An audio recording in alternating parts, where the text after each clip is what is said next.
All right. Hello, everybody. We're about to start the meeting. And before we do so, I want to go ahead. There are quite a number of people here in the audience compared to a normal meeting, as well as some members of the public on Zoom. And just so you know, the process for the meeting is we do, for public hearings, we do follow Robert's Rules of Order. So I will introduce the application. Then the applicant will present their application, and then there'll be a staff report, and then we'll open up public testimony. And this is the public's time to provide testimony. We do ask that you limit your testimony to 3 minutes. And that is the time frame for you to have your say. At the end of when the public testimony is concluded, then the applicant will have the ability to provide a rebuttal. And then the public testimony portion of the hearing will be closed.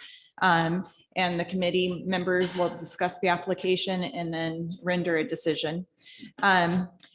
I'm seeing that people are signing up for applications. Please do make sure that the application that you sign up for corresponds with the application that you wish to testify for. And if you're on Zoom and wish to provide testimony, please make sure that your Zoom name does specify your first and last name. And if it does not, please spell your name for the record prior to giving testimony.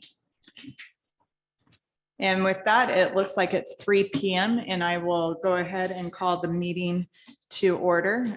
Today's meeting is the July 18th, 2022 Design Review Committee meeting. For the record, I can see that both committee members are present, as well as both anticipated staff members. Are there any changes to the agenda? Thank you. I had a question on the agenda. It looks like there's duplication in the old business and discussion items, C and D.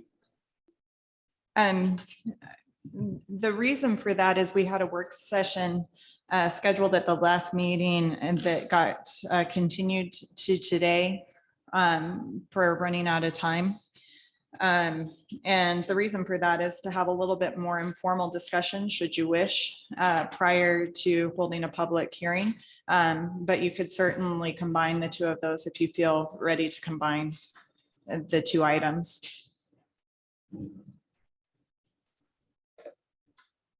I guess I'd like to have some discussion on that and maybe have those two items dealt with in the discussion portion so we can talk about those versus in both locations. Then what I might suggest, if we have discussions, that we do leave the action item under the public hearing, and if need be, that action item can result in an action of continuing to a date certain. Okay. That works.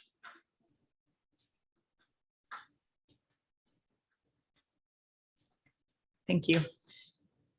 With that, I think that we can move on to the consent agenda.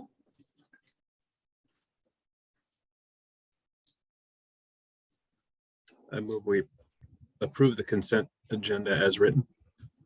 I'll second that. All in favor? Aye. Aye. All right, and that brings us to that discussion item. I might invite Jessica Stedman with the city's attorney's office up to partake in the discussion.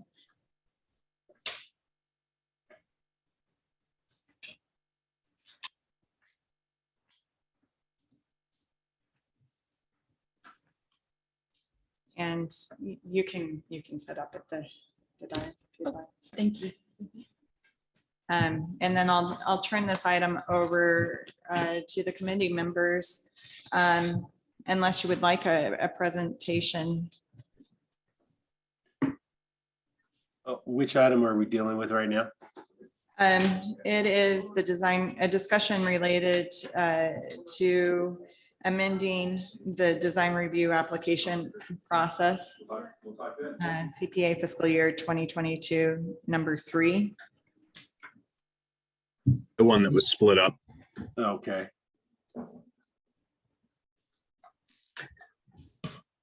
I guess my only question for the discussion portion of this would be what the back and forth iterations look like for an applicant. Is it the same? Does it look in essence as the same process now, where there's a presentation, there's a staff report, et cetera, and then, they may come back to another hearing 2 weeks later and look at it again, or is it even less formal than it is now? The way that the code is drafted, and certainly Ms. Stedman can hop in if I'm misrepresenting anything. The intent is that it does become less formal, more of a work consultation type of session versus the more formal adhering to the legalities of a public hearing. Any comments that are received ahead of time would give members of the public standing to then trigger a more formal hearing, but very similar to what is currently the process, where there's a staff report and a presentation and then a discussion with the ability for the experts to determine whether or not it's ready and it meets code, or if it needs to come back with a revision. So very similar to the current process, but not in a public hearing format. I guess some more discussion on that. Just in looking at the process, if it starts to move in that direction, is it more beneficial than for the applicant to actually have the consultant comments incorporated into staff's report, versus coming to a meeting to get those comments? It just seems to me if part of the goal here is to streamline the process a bit for the applicants, and it might make sense for the reviews to be something that they can have ahead of any type of a meeting.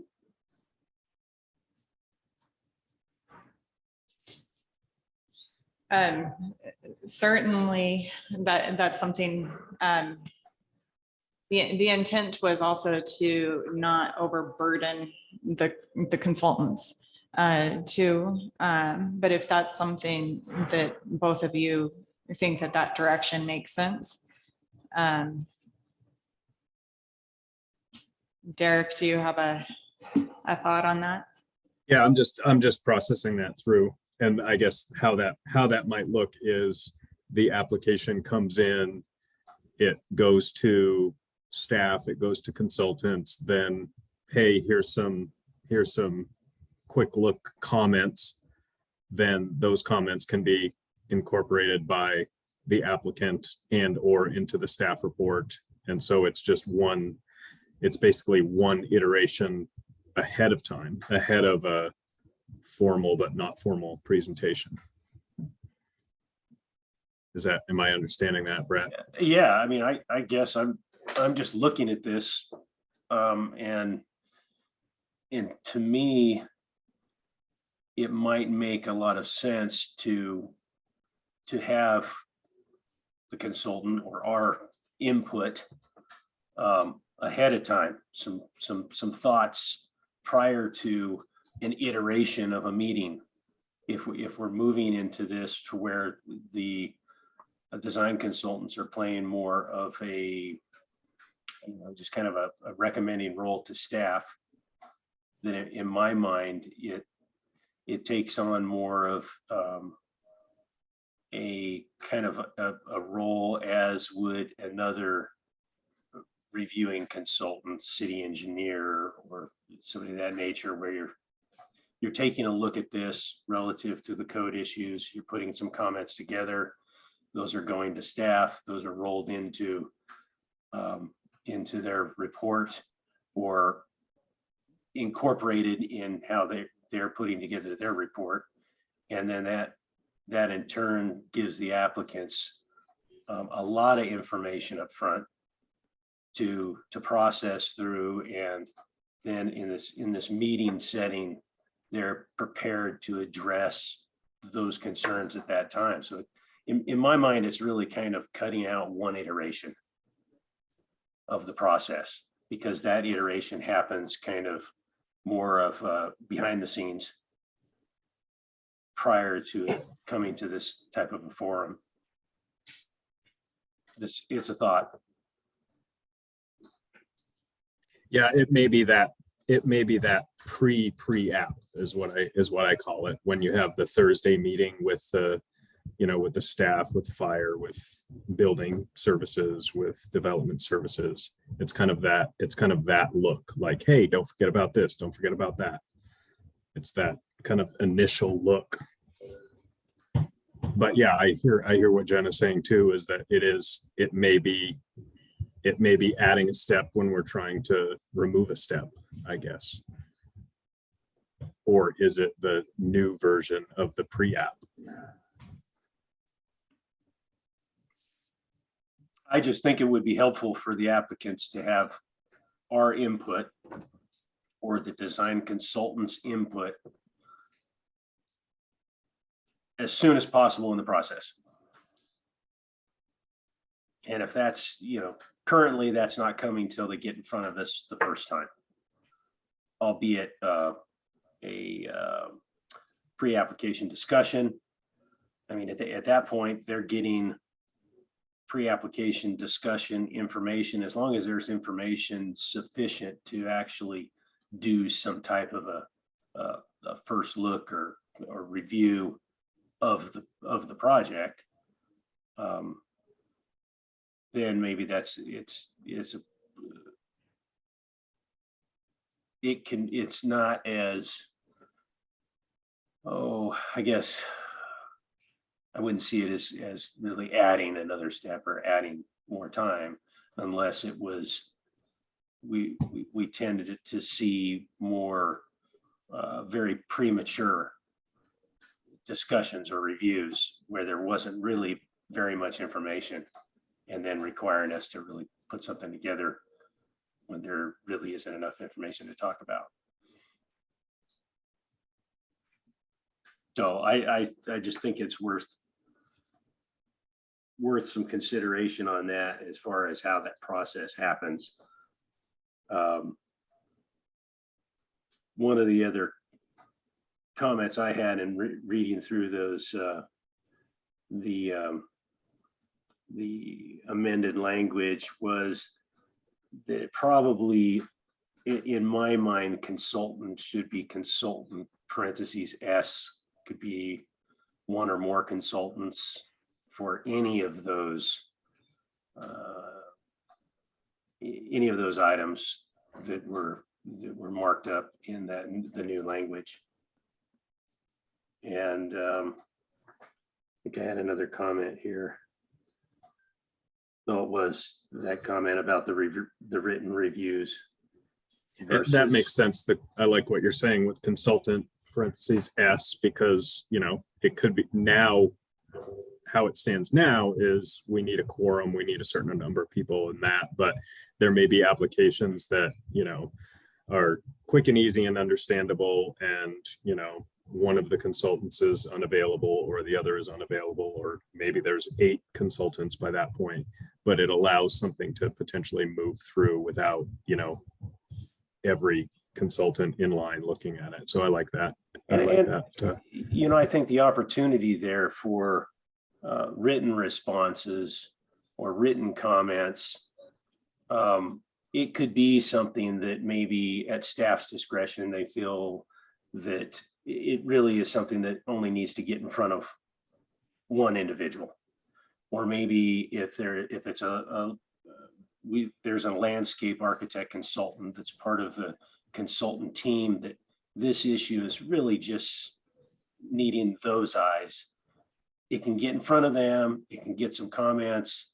It doesn't require, in my mind, the necessity of having all of the consultants in this type of a forum.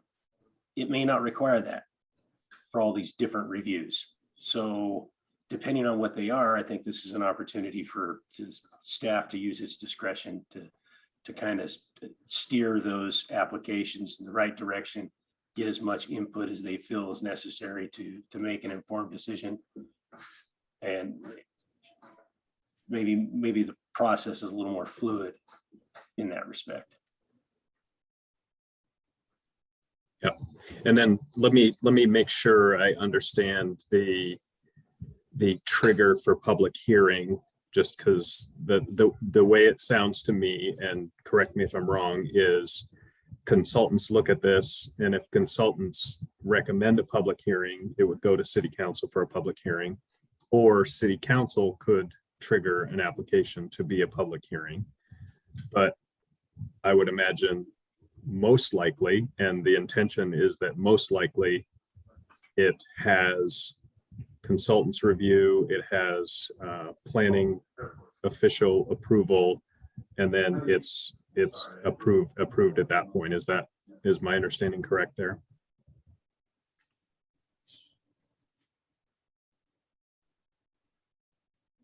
I believe so. I think the one thing that I might rephrase is that the consultant would not recommend approval, would likely trigger a public hearing, would be that, versus. If it was a denial in essence, then that would trigger the public hearing.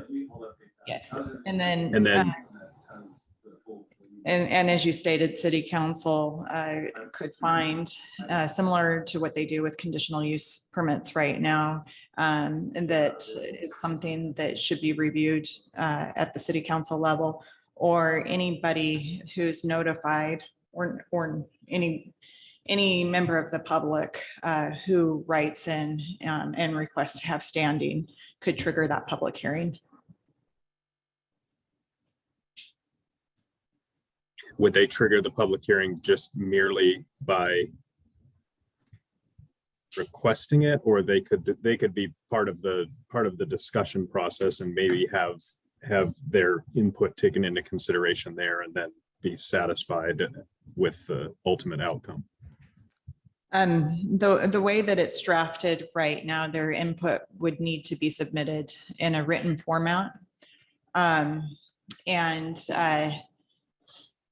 not intentionally, but because this application, this discussion did get continued, the P&Z has already had their discussion, and they really thought that it was important to create a work session where you could really work through things with applicants versus having an application get caught up in a lot of back and forth with the public comments.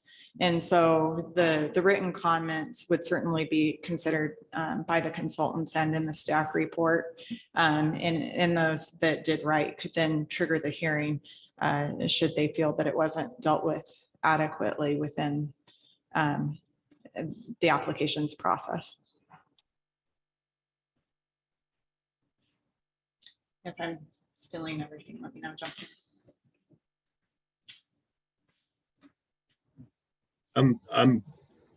I'm comfortable with the way that it's written, and I think that adding the parentheses multiple, consultants, I think that's a good change that could be worded into a motion later on down in the agenda. And then regarding Brett, kind of the ahead of time comments, maybe there's a way to add that into a motion as a consideration, or something to work through in the process as we begin to see how it works.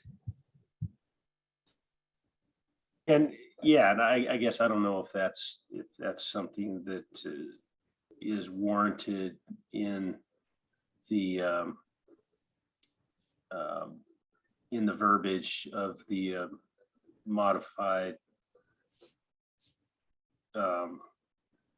document here, procedures and so forth, or if it's really just a matter of how this is implemented from a process standpoint.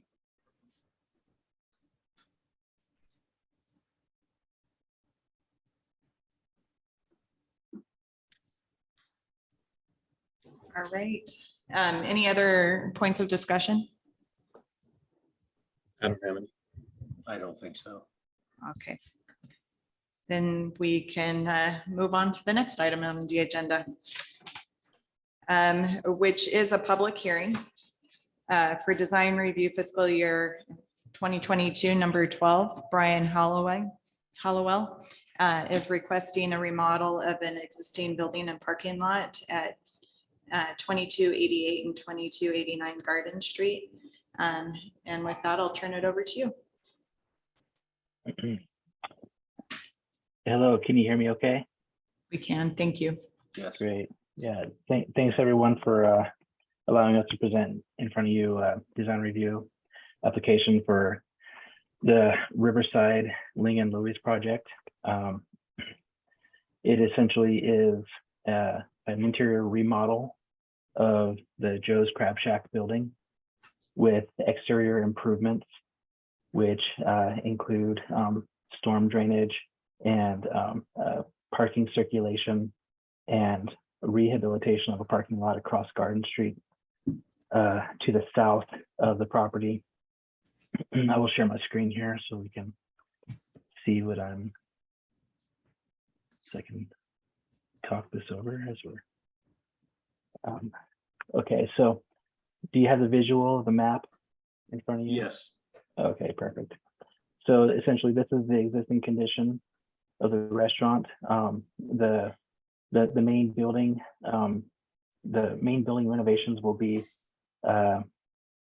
renovation of interior spaces, including a mechanical system, essentially rehabbing the mechanical systems, removing a couple walls and doing new furnishings and decor. We are eliminating this bank of skylights right here because they have excessive heat gain and they underperform, and they're not being utilized for daylighting the space because they daylight a mechanical mezzanine as it is. These skylights, however, here we are looking at replacing with higher performance skylights and utilizing those to help daylight the space. Other improvements will be redoing and eliminating this entryway, which was an addition to the building when Joe's Crab Shack took over in the early 2000s, and then basically creating a screen wall around this lower flat roof portion of the building here, and then that screen wall going around and back towards the extent back here, which is for the sole purpose of distracting the eye and improving the view from the street, and distracting the eye from the mechanical equipment that's mounted on the roof. We are also taking this large return air, basically this large rooftop unit, and locating it down here on this low flat roof and behind the screen wall. These existing exhaust fans, kitchen exhaust fans, have to remain, and we're going to be including another one that's further down over in this area. That's the extent of the interventions to the building. We want to try to keep the spirit or the soul of the building in its original form from the chart house back in the 70s, and try to kind of essentially bring that back and maintain the spirit of that building with the modest interventions we're doing. Just kind of want to look at this again here. So these are some of the things that we're dealing with in this exterior remodel from a look and feel perspective. a lot of this has already been a lot of this branding has already been covered up by the previous tenant. So they whitewashed all the branding to eliminate their presence. And then we'll be looking at, like I said, retooling and eliminating this entry canopy feature and creating a larger vestibule, something that's a little more in sync with the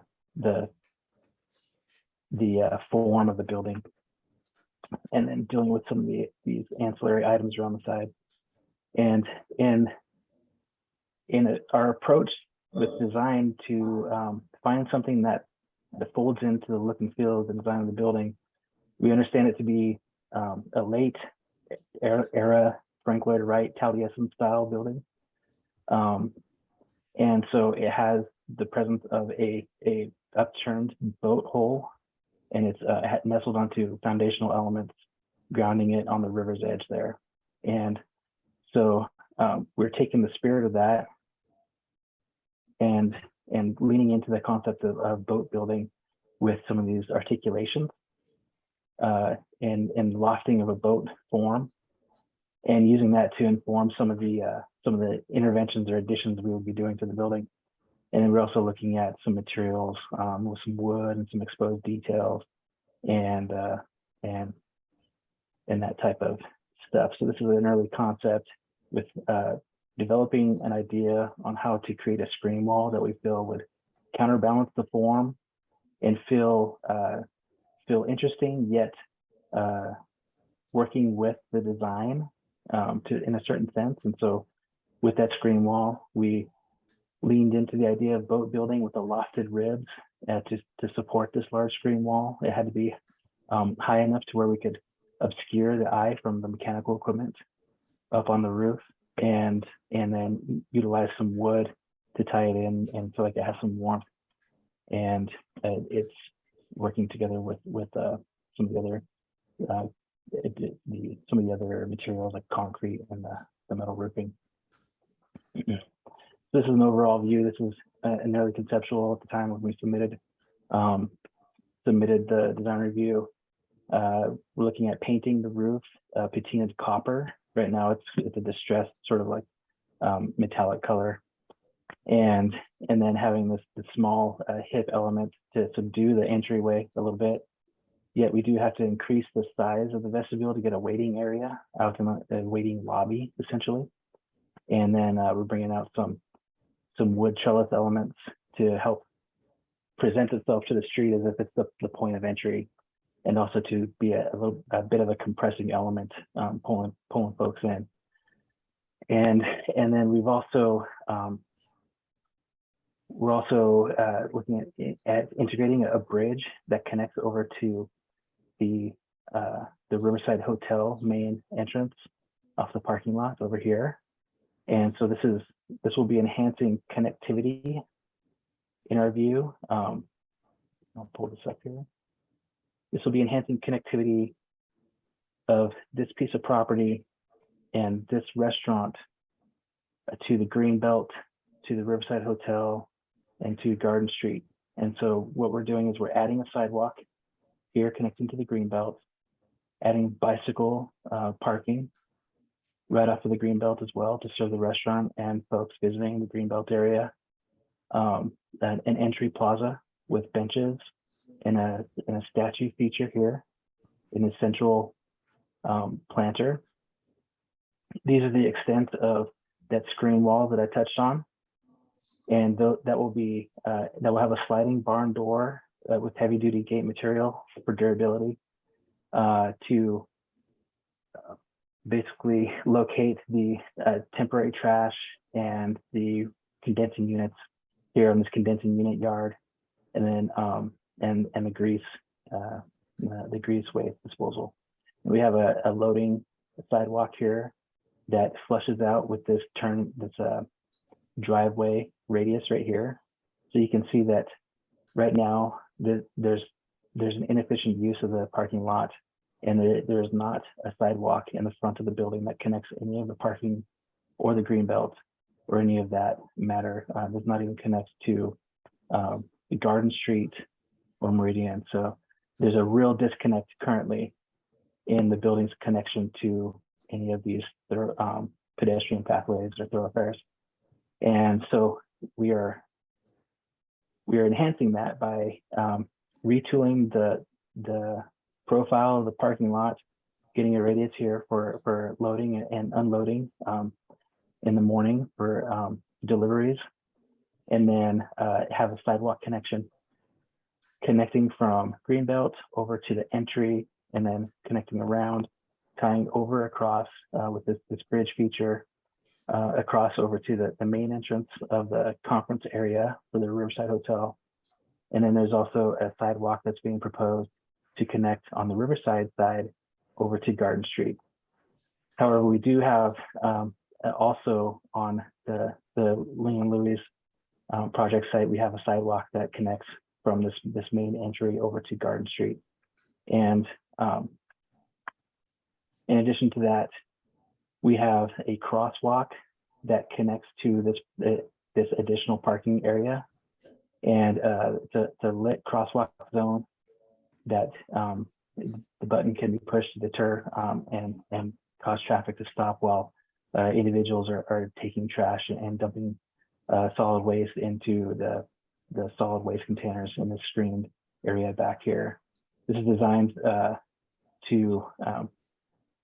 to best reconcile pickup with solid waste, so they can forward in, reverse slightly, and then forward out. And this is from a site and visibility standpoint, it's the ideal location. Otherwise, where the back of house is right adjacent to the main entrance of the building. We've had a lot of difficulty trying to figure out how to get solid waste truck circulation and those elements located right along this pedestrian pathway in the main entrance. Otherwise, site drainage is being revamped, and Sean Connor with the Land Group, he's landscape architect, landscape and civil consultant. I believe he's available to speak to this as well, but many site grading and drainage improvements are part of this the civil engineering plan with this. And I believe that's all I have to say at this time. So Sean, if you have anything to add.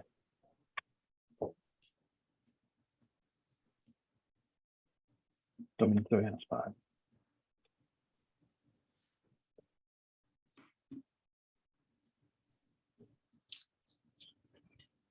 Okay, thank you. And then if there are no questions for the applicant, I'll turn it over to staff for a staff report.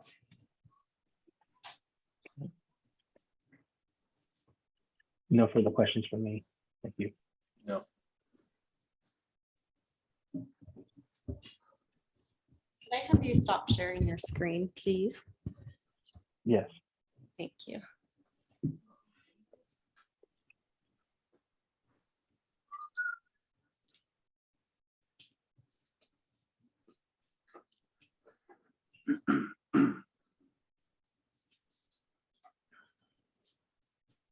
All right. This is design review fiscal year 2022-0012. It's located at 2288 and 2289 North Garden Street. This proposal continues to lack a code compliant sidewalk along the 2289 North Garden Street property. The code requirements and potential conflicts of sidewalk installation was discussed during the pre-application conference. And that discussion included, but was not limited to, the removal of the existing mature street trees along that property line, the sidewalk connections off-site, and future functionality of the parking lot if a detached sidewalk was required along this side of the property. On July 11th, 2022, per staff's recommendations, the applicant submitted a sidewalk waiver with supporting exhibits demonstrating the complexities of the sidewalk installation. The waiver request was added to the record for the committee to review. The design review committee, as the deciding body, may require installation of sidewalk improvements for the entire site, a portion of the site, or no sidewalk installation based off of the analysis of the proposal, the site-specific conditions, and further discussion at today's hearing. The sidewalk waiver mentions that a detached sidewalk would prove burdensome to the property owner and create unnecessary risks by increasing potential vehicle and pedestrian conflicts. It is also not required per ACHD's comments. But despite ACHD's comments, Garden City Code still would require a detached sidewalk. And in often case, the more stringent code, in this case, Garden City's code requirements would require that sidewalk installation. A point that both staff and the applicant has made throughout the pre-application conference and within the staff report would be that the removal of the established landscape buffer would result in the removal of 4 existing mature street trees located within that landscape buffer. So to install a code compliant detached sidewalk would mean that mitigation would be required of these street trees. And there would be a requirement of street trees to be installed within that landscape buffer, but because they are so large right now, additional calipers would be required on site. The waiver goes into more details regarding the sidewalk's potential for pedestrian connections or lack thereof, and has provided an alternative by proposing a pedestrian rapid flashing beacon crosswalk on North Garden Street. Staff would also like to present 2 more discussion items. The first being that there appears to be a lack of ADA compliant ramps at the North Garden Street and West Main Street intersection. The northwest corner and the southwest corners, roughly, only contain a curb and gutter without ADA accessible ramps. But that is not to say that the applicant would be able to improve at least the northwest corner because it does abut their property. You can see I've circled it on the slide. It's that bottom picture. The second discussion item is the fact that the speed limit along West Main Street is 35 miles an hour and the speed limit on North Garden Street is 20 miles an hour. The pedestrian crossings in lower speed zones are considered safer, and to the applicant's point, as mentioned in their waiver, pedestrians would only need to observe traffic flow in 2 directions along North Garden Street as opposed to 3 or more intersections at that West Main and Garden Street intersection. It has been drafted to not require the sidewalk along the frontage of the property located at 2289 Garden Street, and ACHD approval would be required for the flashing light beacon. So it has been conditioned, and that ACHD has not provided a further comment on that. As far as landscaping goes, approval of the parking lot trees have been deferred to development services staff in the condition documents. The proposed trees within the parking lot, at least some of them are columnar in nature, defeating the purpose of the code requirements of establishing a dense urban canopy that provides shade and breaks up the large expanse of paved areas. As far as the plaza goes, based off of the pre-application conference, staff suggests that there be further discussion regarding the plaza area and the greenbelt enhancements and connections, specifically if what is proposed does meet the intent of Garden City Code 8.3C frontage requirements. I only recommend that this is discussed further because during the pre-application conference and as mentioned in the staff report, the existing building is set back past that frontage area. Therefore, it's not meeting the frontage requirements, but the plaza could count as meeting the intent of the frontage requirements. And an additional note is that a master sign program isn't required of this application. However, staff would recommend that maybe a condition be made or comments suggested or suggesting that wayfinding signs between all properties, including the green belt and the hotel, be erected on site, just so pedestrians and bicyclists can find their way around easier. And with that, I stand for questions. Any questions for Hannah? All right, seeing none, we'll go ahead and open up the public testimony. Is there anyone online who wishes to provide testimony? If so, please utilize the raise your hand feature or speak up.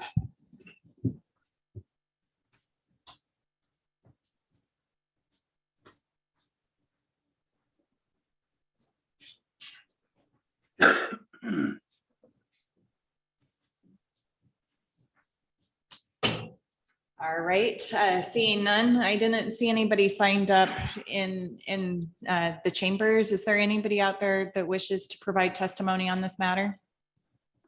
All right. Seeing none, then we'll turn it over to the applicant to provide a rebuttal if they wish. Yeah, thank you. Just wanted to kind of expand a little bit on some of the discussion items regarding the sidewalk, the requirement for a sidewalk, and I feel like a bit of the challenge that we find with that is there's a bit of context that needs to be understood with the sidewalk requirement. If you can see my screen here, and if you look at the property, you can see that the sidewalk is not serving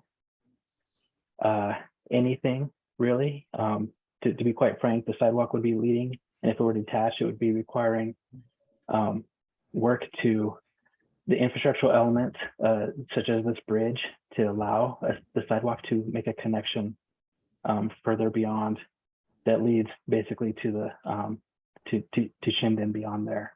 So we feel like it's best to get pedestrians, because of the situation and existing context, to get pedestrians in a safe manner over to this side of Garden Street, where visibility is better, visibility is improved, and would better serve a purpose, because when you go in this direction, and let me know if I'm going too fast, but when you go in this direction,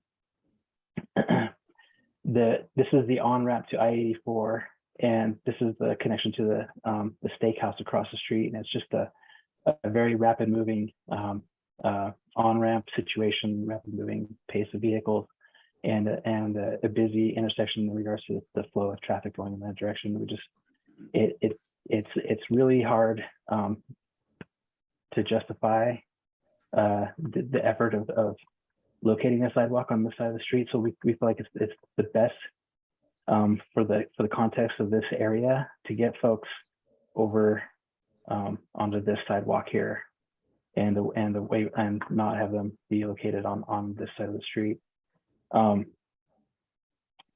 And go back to this plan right here. So you can see where we have this crosswalk, just reinforcing the statement regarding the crosswalk right here. And then these are the trees that Hanna was discussing right there. So basically having a lit crosswalk from here connecting to this crosswalk that blends in and ties into the sidewalk along Garden Street is what we found the most feasible way to address that concern with sidewalk and pedestrian connectivity.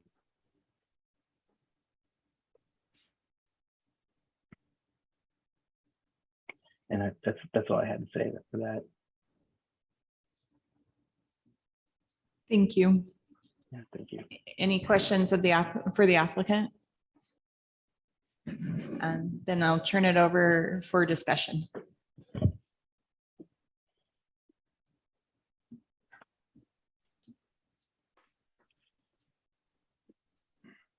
I guess I'll go first on discussion items. Got just a few of them here, just, you know, on the overall building modifications and design. Just that,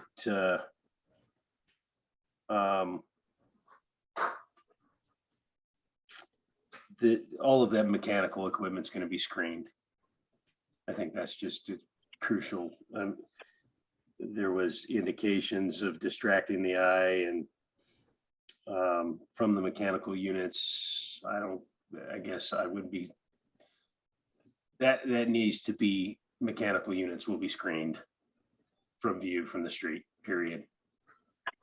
Not developing something that is going to distract the eye, but screen the units. I've still got a real issue with the connectivity to the street. We talked in our initial the initial pre-app about strengthening that pedestrian spine, making it more expressive landscape, you know, plaza element at that entry point. I mean, something to really connect that entrance to that street sidewalk. I don't think that what we see here has really changed from the initial one. I've still got issues with the trash enclosure, the remoteness of the requirement for employees to be moving trash across that street to a remote collection location. It's problematic. I just don't think that there's really the solution to not put that trash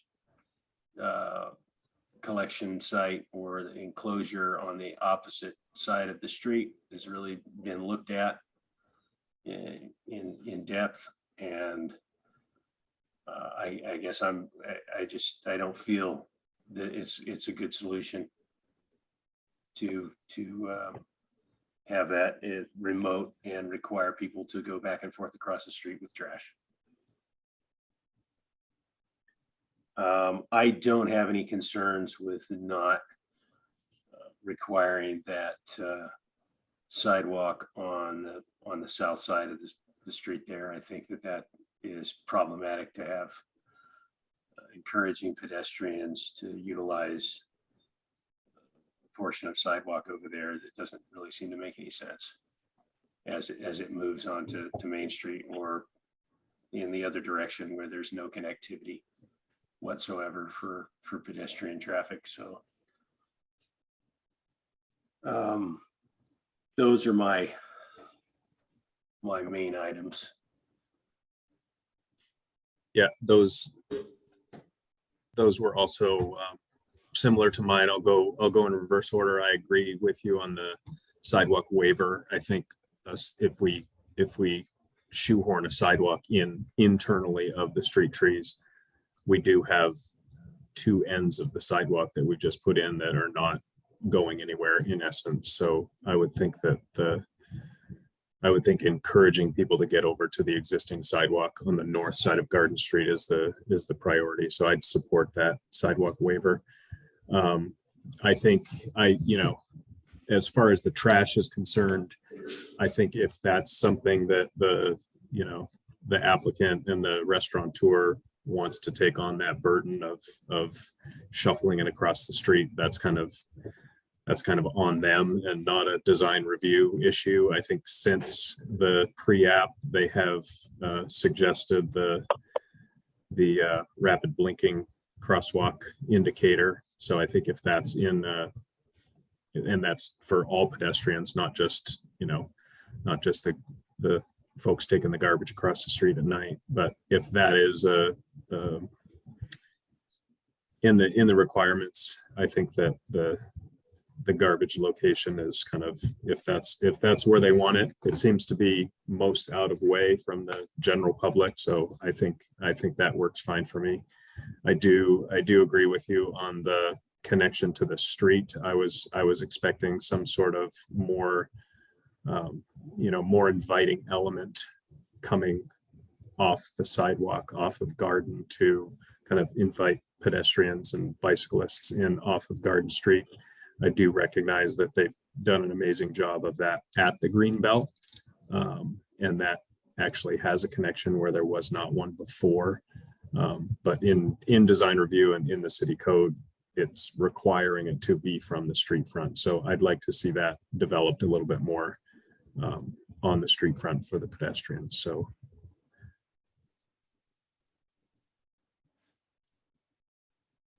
that's what I have.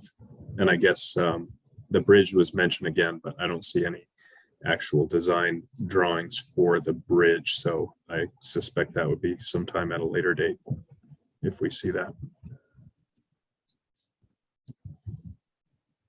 I do want to be clear that whatever bridge element happens there at a future date, that would need to be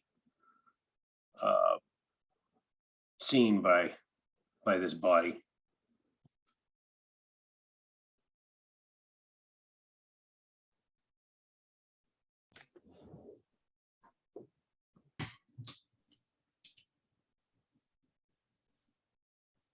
All right.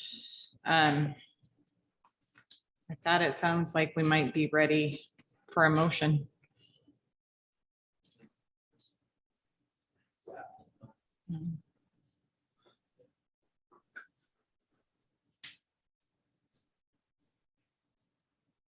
And is Brett, where are you at with kind of inviting entry element at pedestrians coming in off of Garden Street? I mean, is that something you want to see developed, or how do we put that into a motion?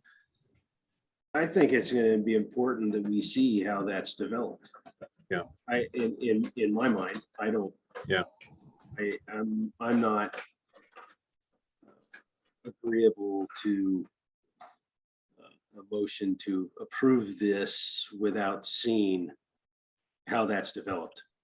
And to provide some direction, I think I don't want to speak for you. I'll speak for myself, but something that has developed, maybe that landscape area, and I don't know if it has to grow into another parking spot or if the sidewalk element has to grow, but something at that connection where that 5-foot sidewalk meets Garden Street.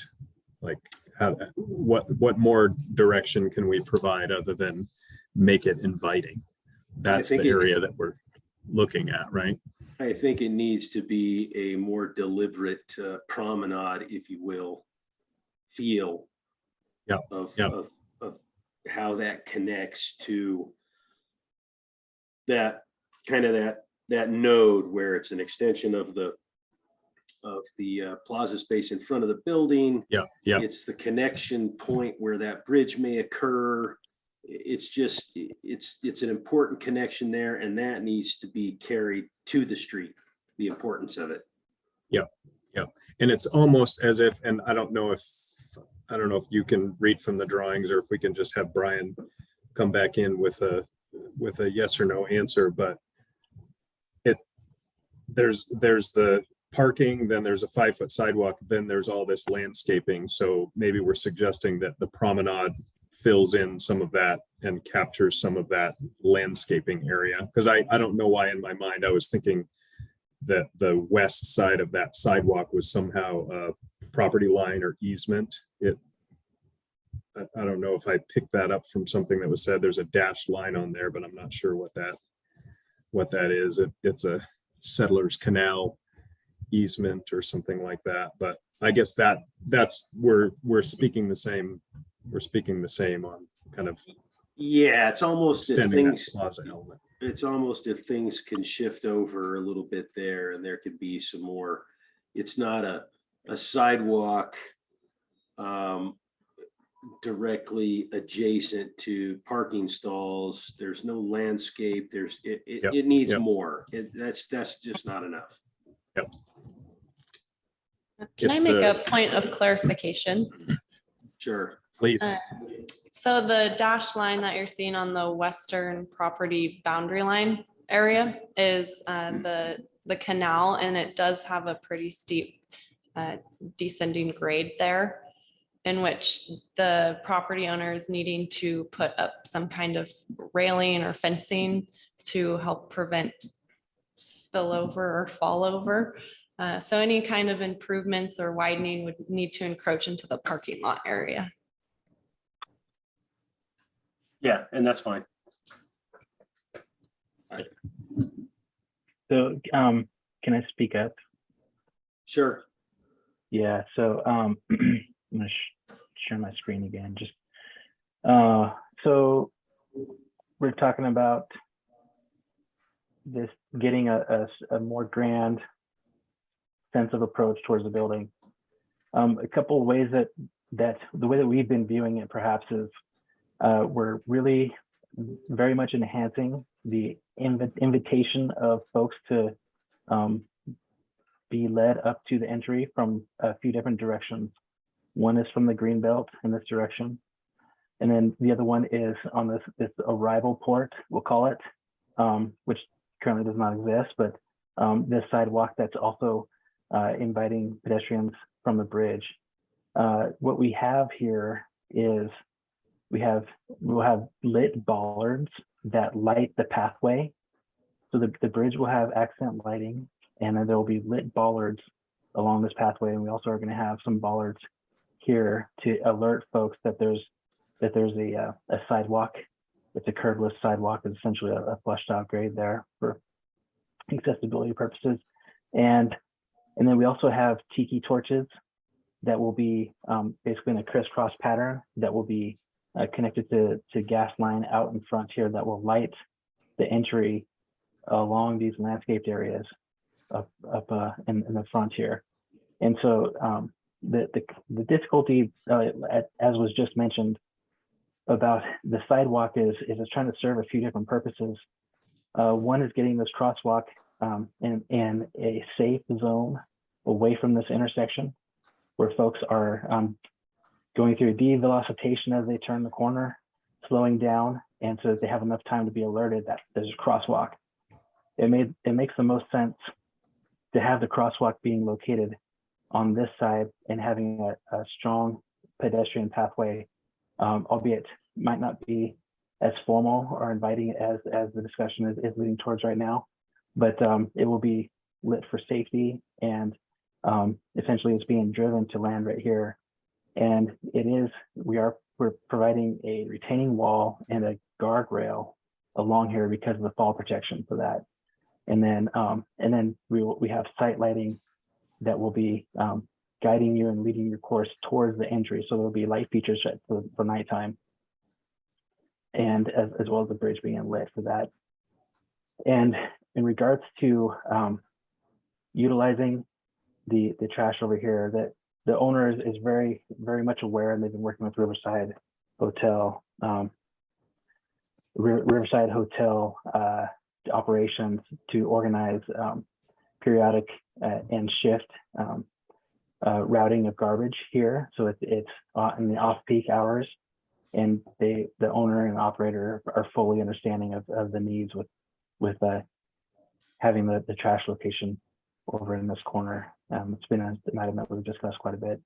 Looking at the potential for doing the sidewalk, if it were to be over here, say, there's a couple different challenges that we confront with that. One of those is the location of the crosswalk, which we understand ACHD will not allow the crosswalk to be much further to the east. And so we're kind of locked into this crosswalk location over here.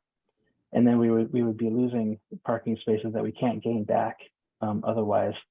And so we would be impacting the vegetated areas to allow for trees.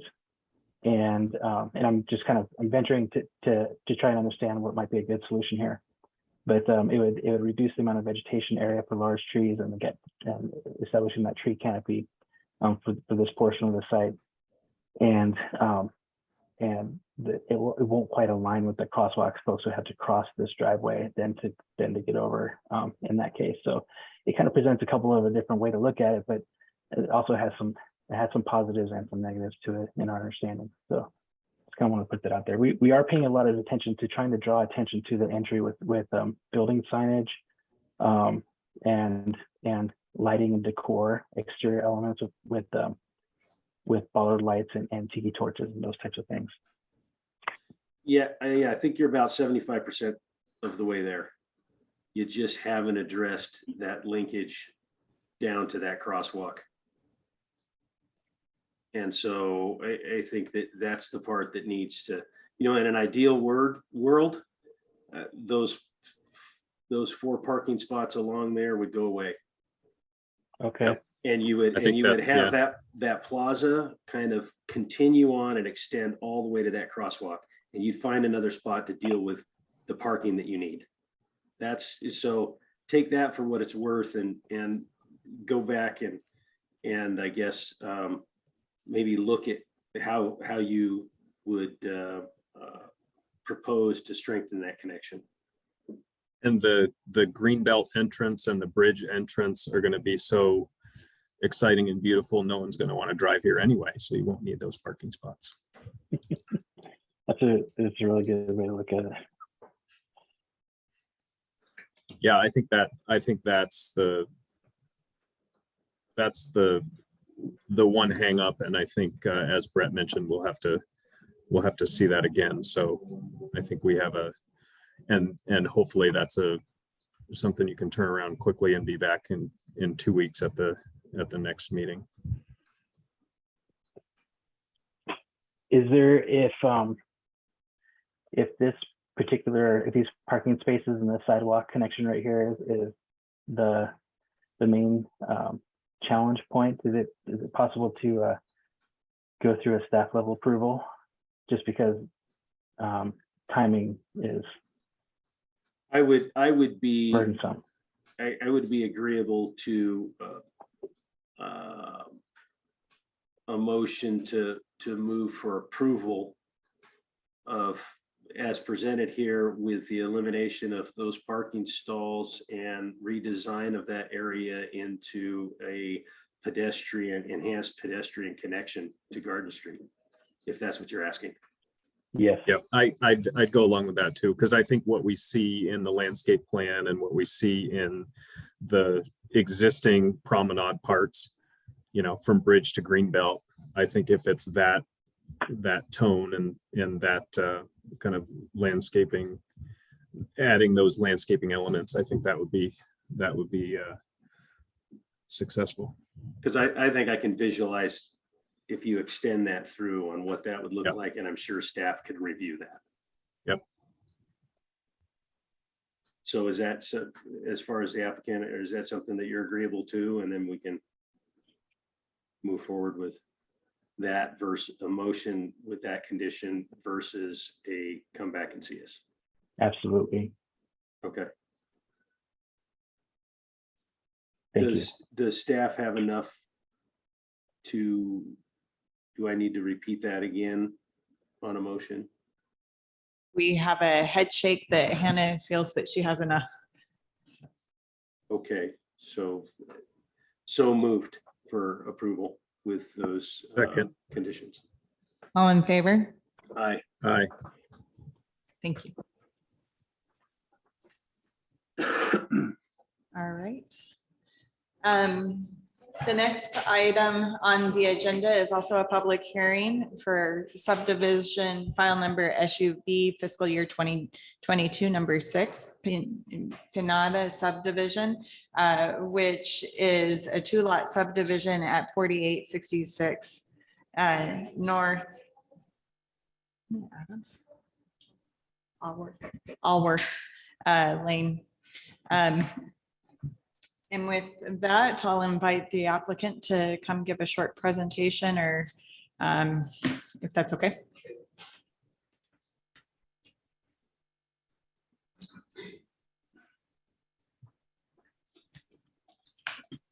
Okay, my name is Clint Hansen with Land Solutions.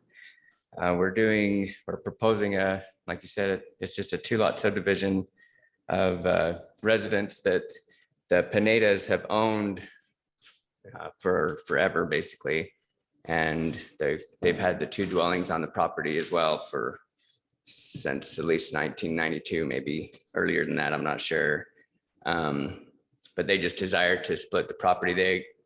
Right now it's 2 siblings that own it, and they just want to split the property equitably so they can plan out their estates for the future and have them as 2 separate properties with how the existing dwellings are. So they're not proposing any improvements on there or any changes. They're just trying to get it divided into 2. And since there's not a minor land division application with the city, we have to do the combined preliminary and final plat application with, as you know, a lot of different waivers for the different requirements because of the nature of the subdivision. So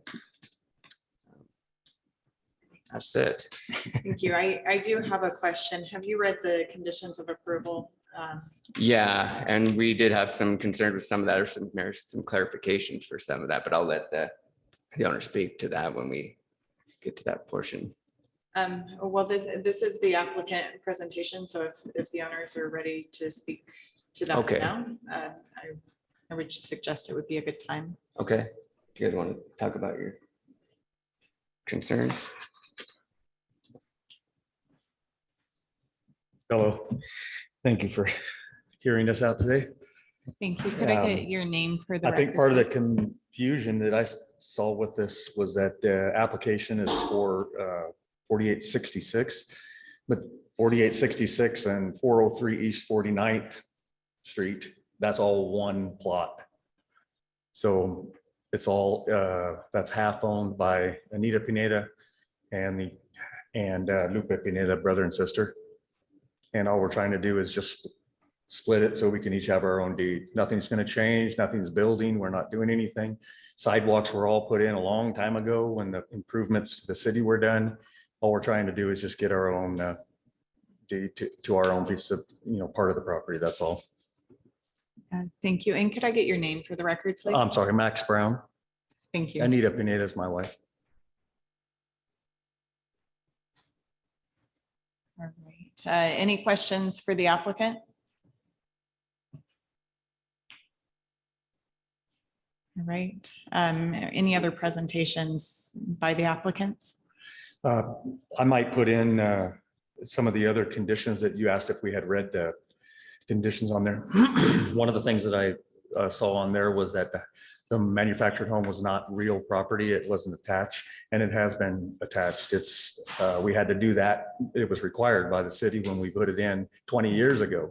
So it is on a foundation and attached to the ground, always has been. The setbacks, I believe, are all actually met even where they are. But if we were to subdivide and put it in, I think I didn't understand the setback portion of it. I kind of sounded like maybe it was all pertaining to just the 4866 portion, maybe the setbacks, and not including the 403s. Is that accurate? The staff report will answer your questions, but I believe that both homes were looked at Okay. in the analysis. Okay. Let's see, I didn't know if you had any other. No, I think it was just the real property and the setbacks seem to be the main items. And did you note the conditions related to a garage?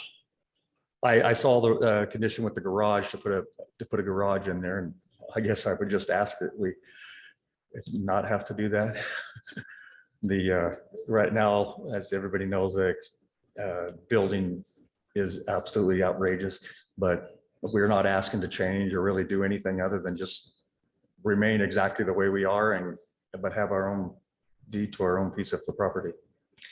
And if that requirement is unable to be waived, do you know how long it might take you to be able to install garages? So a standard approval, where I'm getting to, a standard approval is for 1 year. Would you need additional time, and how much additional time to meet that requirement? I'm not sure how long it would take to build the two garage. We could probably, I don't know, we might be able to meet that in the year. Maybe 2 years.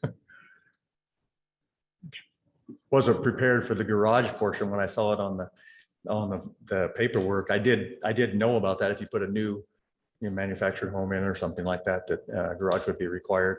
But honestly thought this was just a real simple little lot split or little, oh, not even, yeah, lot split, I guess. Thank you.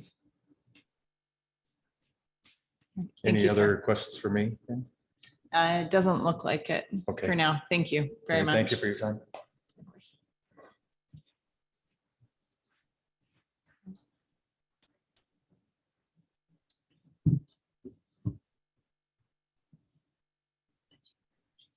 And Ms. Veal will give a staff report.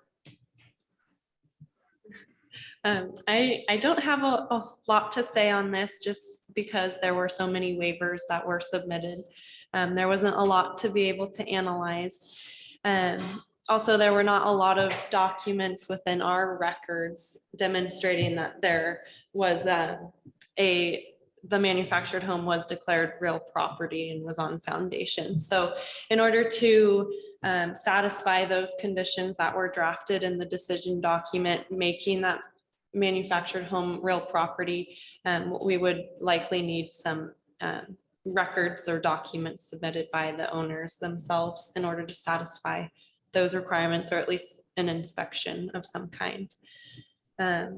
There is an existing sidewalk both on Allworth and 49th. The landscaping plans that were submitted seem to be code compliant based off of what I was able to review. But essentially the decision document has a lot of generalized conditions requiring conformance with Garden City Code sections. Again, I wasn't able to analyze a lot of the details, so that's why a lot of those conditions are so generalized. The condition regarding the enclosed garage is based off of the single family dwelling units. Single family homes do require enclosed vehicular parking spaces as well as a guest parking spot. So the staff report went into detail regarding that. Like Jenah was saying, that the general application length is a year. So all conditions would need to be done and confirmed within a year before we would be able to sign off on the final plat. Otherwise, through discussion here today, we would be able to possibly extend that year-long time frame to 2 years, like you said you might need, or longer, but that would be up to the commission to determine that length of time. With that, I stand for questions. Any Question, yes. Would there be any reason that the construction of garage or basically enclosed parking couldn't be tied to any future improvement on the property to the existing structures?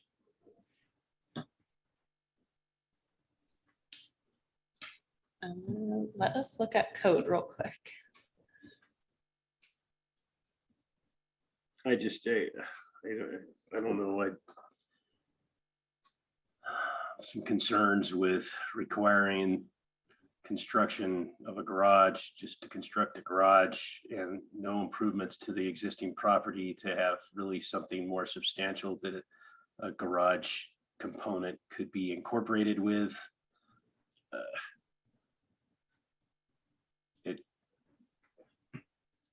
Any remodel or expansion plans would Yeah. trigger that.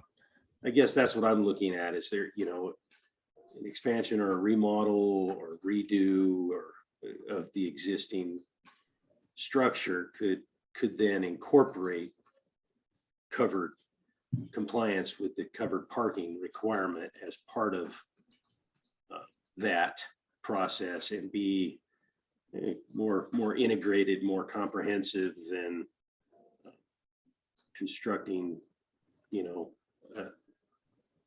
a structure to cover some parking without considering, you know, any modifications to the building. And if that's the case, then could it be a carport kind of element? I mean, why does it need to be something more extensive than that in this situation when no modifications to the existing structure is contemplated at this time or required? And is what's triggering it the fact that it's not a single family dwelling on record? Like Garden City doesn't have a record of it actually being a single family residence. So splitting the lot then therefore makes it its own single family residence. Right now, it is on record that there are homes at both of these addresses, even though it is one lot. So technically, having the two homes on this one lot is an existing nonconformity. And the fact that there aren't already garages on site is meaning that it's an additional existing nonconformity. But that's not to say that they weren't allowed to, like maybe that was allowed per code when those structures were constructed or put on site. But as it is now, it's an existing nonconformity. So is by splitting the lot making it any less compliant? So it's actually by splitting the lot, it's rectifying the issue of having two single family dwellings on the lot, but it's not fixing the issue of having the no garages or no enclosed parking spaces. So we're making our way there to conformancy. Yes. Facing that way. And then another question, Hannah, would be what in splitting the lot is splitting the lot creating any more difficulty for future development? Is it not then right sized for development that's suggested in the comp plan, et cetera? Right, so the sizes that the lots are to become are code compliant. However, the property is within the neighborhood destination node of the comprehensive plan, which asks for a higher density than what the base zoning district asks for. So that's 14 dwelling units per acre. And essentially by splitting the lots, they're now creating one dwelling unit per acre. So there is a condition in there requiring a conditional use permit asking for a lesser density. But it doesn't hinder proper density later. Right. It would just make future development more difficult because they would be working on a smaller lot, essentially. So if they were to develop to that lesser density standard, whether it's 10 units or 2 units, that next person would need to also apply for a conditional use permit if code is set up the same way it is now. Got it. So it would be more difficult because it's a smaller lot, but but it is allowed. It's not creating a lot that's too small for certain development. Yes. I understand. Thanks.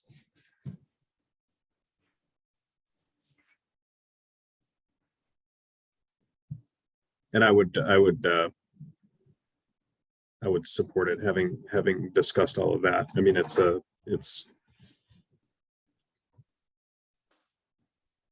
just adding opinion to it. I think it's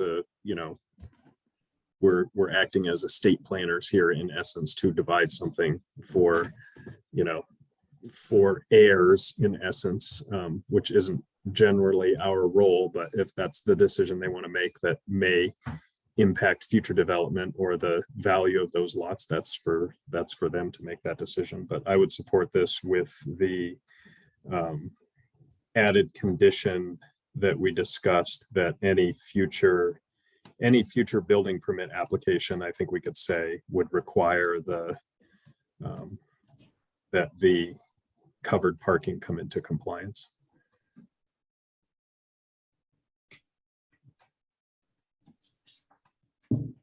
Does that sound like the beginning of a motion that you would support, Brett? I think so. Okay. I move we approve this application for the lot split with the added condition that any future building permits require covered parking to come into compliance. Second that motion. All in favor? Aye. Thank you. Approved. Thank you. All right, I'll move along to the next item on the agenda, which is another public hearing for a code amendment, CPA fiscal year 2022, number 5. A public hearing has previously been held on this item. And the committee did request further discussion. In particular, the committee has throughout this process requested that there be a committee, a working group that provide input on this ordinance. And it's my understanding at this point in time from the committee that the committee would like that to occur prior to any changes to the ordinance versus the two applications with and addressing this at a later date with a work group. It's just as an introduction, and I will pass this over to Jessica Stedman to provide a staff report. Thank you. Thank you. Are you able to hear me? Yes. Okay, thank you. So the code amendments proposed here were drafted to comply with the judicial order. And as such, they must be implemented as soon as possible. Because of the time constraints on this ordinance, we have not had a committee as of yet. But regardless of whether we repeal or replace the Cyril Mitchell work, live, create, we will be forming a committee to address future ordinances for the design review findings, as well as if city council should choose to revise the ordinance or revise Cyril Mitchell rather than replace, we will also be having committees as to how that will be done. But for now, regardless of which direction the design review committee and city council chooses to take, there needs to be a recommendation finalized so that the city council may make a decision and bring Garden City Code into compliance with the local land use provisions act, Idaho statute. An immediate recommendation from the design review committee is therefore necessary to comply with the judicial order set forth in the recent litigation. I will now stand for questions. The judicial order says as soon as possible. It doesn't give a date certain. No, it doesn't. It doesn't give a date, but in order to comply with it, but we do need to have a decision as soon as possible so that this code amendment can be passed and we can move forward with.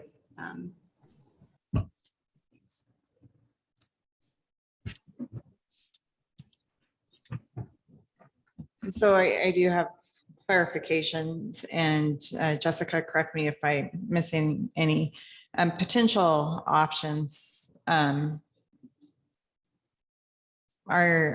think that the committee could recommend denial of both proposals with the conditions or conditions as amended as have been set forth in the draft decision document. There could also be an indefinite table from the committee to provide time for a task force recommendation. And I don't know what Jessica's thoughts are on that. Or as staff had drafted, what was understood previously is the decision to recommend approval, noting that it is intended to be a temporary fix with a recommendation for the work group to convene to make additional changes, the same as if both recommendations are result in denial. Are there any other options that you can think of? No, I believe Ms. Thornborrow is correct that the committee can recommend denying both repeal and revising the Cyril Mitchell, specifically with the design review findings. I don't believe tabling the issue is a viable option legally, just because we do need to comply with that order as soon as possible. But as I said, regardless of what decision the design review committee makes as to recommend, denial or revising or repealing, a decision does need to be made today, and there will be continued discussions. As Jenna said, this is not a permanent fix. This is a Band-Aid of sorts until we can take the time to really have work sessions and dive in and take as much time as necessary to really perfect the design review findings. And if City Council should decide the Cyril Mitchell district. I think two things. One, I could support a motion or make a motion to deny the repeal and get that off the table. And then I think that I could not support a approval of the draft as it's written with a contingency to have a work group to fully discuss it and maybe change it later, because I think if we approved the revisions now, they would be a lot stickier than if we worked through in a work group and had discussions and then proposed something to be approved. So I would make a motion to deny the option that is the repeal and take that off the table, look for a second, have discussion, and just kind of take it one step at a time. Before we get to a formal motion, just because this is, I believe that the public hearing was closed, and I want to make sure that there's nobody here intending, based on the last meeting, to testify on this matter, and quickly open and close the public hearing just to make sure that we're clean in that regard. Is there anybody that's in the audience that intended to come back today to testify on this matter? On newly presented matters only, please. And with that, I see Jason Jones.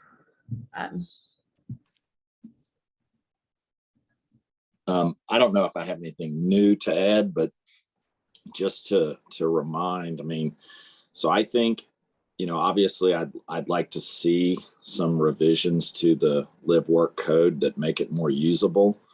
But I also think that the revisions that have been made to the proposal go beyond what the judge's order actually would require.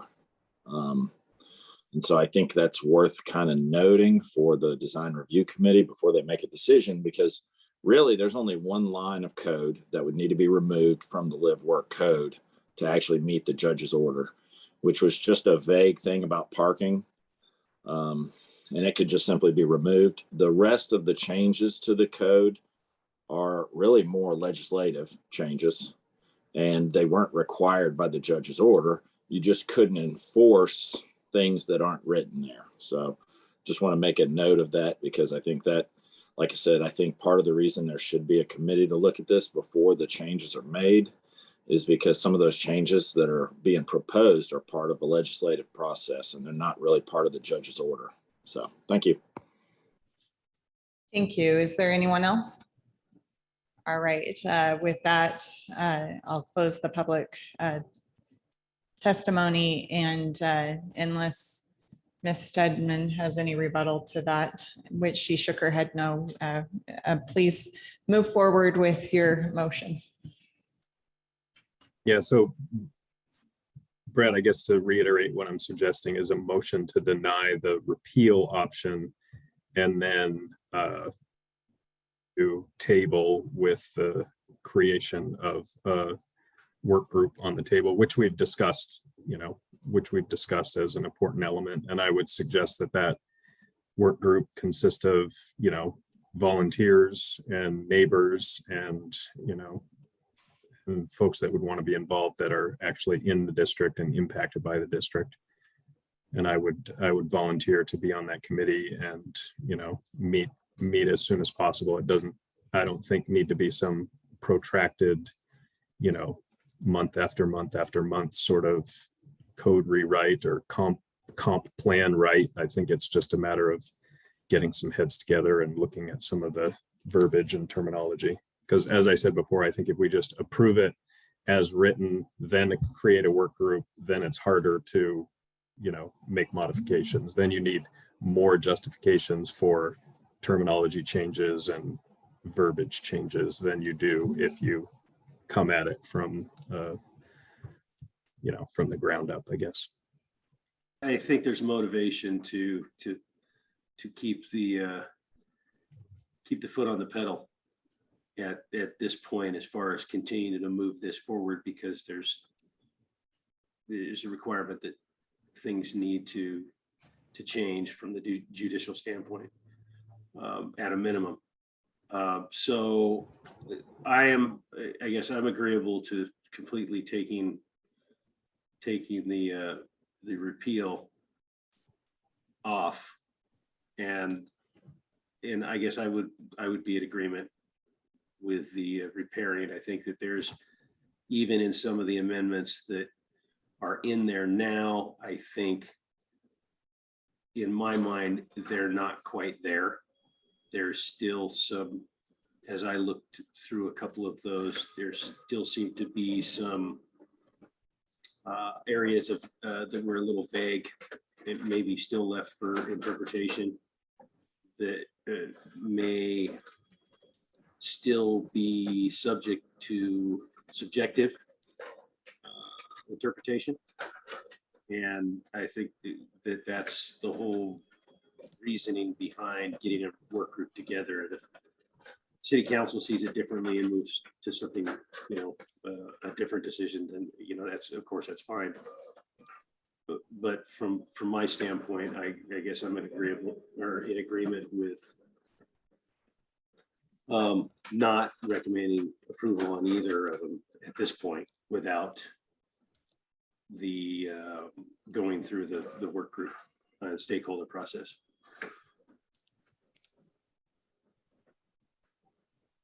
So if you want to make a motion. Make a motion that we deny the repeal option for the Searle Mitchell Live Work Create District and table the revised option till which time a work group has met and presented a revised option to this committee for review. I second that motion. All in favor? Aye.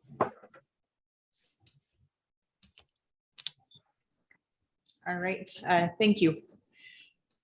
The next item on the agenda is also a public hearing. Lots of public hearings today. Casey Kispert with Jackson, Maine is requesting a new multifamily mixed-use construction development located at 506, 510 East 44th Street and 515 East 45th Street. Yes, so good afternoon. I think we're still afternoon. I'm actually Matt Lassay with Jackson, Maine Architecture. Casey Kispert is online right now, along with a number of other team members with this project. We're calling Cellar 45. What we're going to do is do a quick introduction just of the project and then move on. And I've got some responses that we passed forward to Hanna previously last week on the staff report that we can share either now or after the staff report is done. So I'll leave it to the discretion of the committee to do that. So Again, Cellar 45 project on between 44th and 45th along the green belt. Developed by Galena Opportunity Fund, and as Jackson Maine as the lead architect. It's 2 buildings, 7 stories, with approximately 360 total units. Includes additional outdoor spaces, open space, and then public and private space on both the buildings in courtyards and 7th floor decks. Casey, why don't you go ahead and pull up the information and start going through your introduction of the building. Absolutely. Is everyone able to see my screen here?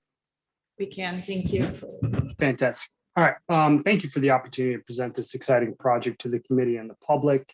I'd like to get started here, just kind of going through. So Cellar 45 development is going to enhance the urban form of Garden City by combining various uses of the urban lifestyle into a singular development. As Matt stated, this is a 2-building project totaling approximately 360 dwelling units and over 93,000 square feet of public and private open space. Project will also bring approximately 10,000 square feet of retail space to the market. And overall, the project blends commercial retail, high density residential, and public amenity to formulate an urban node within Garden City. Those 360 dwelling units span out to be about 63 dwelling units per acre, which brings a higher density than typically seen in the area. The site is organized to allow for an efficient flow of vehicle, bicycle, and pedestrian traffic.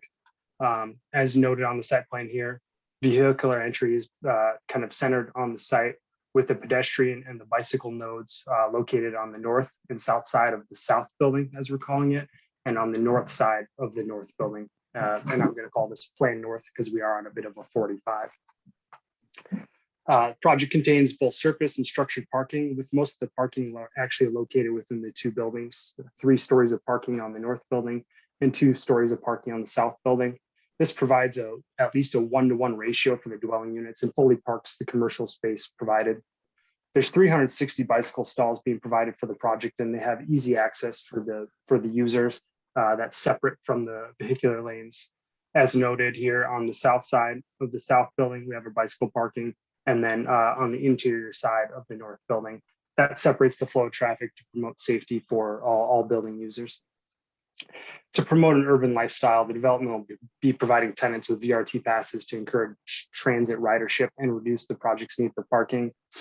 And noted the nearest VRT stop is located at the intersection of Chinden and 45th.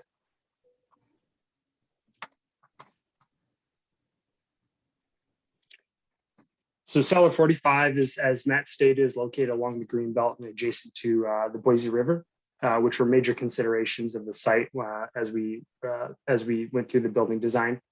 The retail and the pedestrian amenities are located on the north side. Specifically, we're showing here the north building. Lower level, we have retail space with the high glazed area, and then over on the page left, we have a bit of the amenity space shown for the project. The retail and pedestrian amenities are located on the north side, and that'll enhance the vibrancy along the river. The north building is situated more than 100 feet from the trail to give it some space and allow the building not to encroach upon the usership of the trail. Ground floor retail space, as you can visually see here, actually pulls back from the river itself to help create a larger ground floor space. And then the upper stories are set back to reduce the perceived scale along the river itself.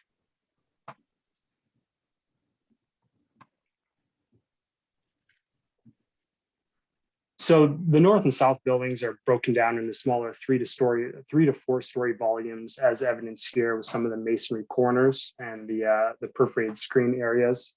That and has upper level setbacks to help reduce the overall scale. Rich and earthy material palette is employed to provide visual interest and continuity amongst the development. Large storefront windows, metal canopies, and light fixtures provide pedestrian level detail, as evidenced here. Timeless masonry end caps define the building base and corners and reduces the overall massing. And the metal screening provides a notable iconic texture along the along the riverside of the north building as shown here. Overall, we hope the project will become the cornerstone for future development and maintain a lifelong connection to the Green Belt and the Boise River. So with that, I will turn it over to Matt. So a couple of additional items that were discussed in the June 6th pre-application conference. One of the focuses of the discussion was the south building entrance. That south building entrance was seen as needing to be enhanced and have the same quality as the north building. What we've done is created more of an element of verticality and sort of capping that entrance and have it be its own iconic image with verticality and somewhat of a tower.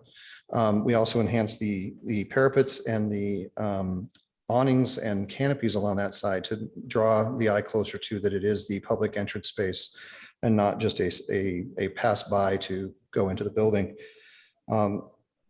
Additional to that, we have continued to work on the greenbelt treatments and the landscaping of the site. A lot of that is still in process, as you can see in the view. Casey will put up here. As the PDF loads. You can see we're starting to create terraces and elements of the site to give even greater pedestrian activity. One of the main aspects of this project is to create that mid-block pedestrian connection through the project. So it creates not only a inviting space for the residents, but also for the general public to use as they transition into the Greenbelt and along the Boise River. Lastly, item that has been discussed was parking. A parking analysis has been completed and transmitted to ACHD. That analysis is still being overseen and looking at what is sufficient to provide the parking for the site. Right now, we are entertaining still the discussion that was at the last meeting regarding a reduction in parking required, and are working with the parking analysis experts to determine what that amount would be sufficient to service both the residents and the guests.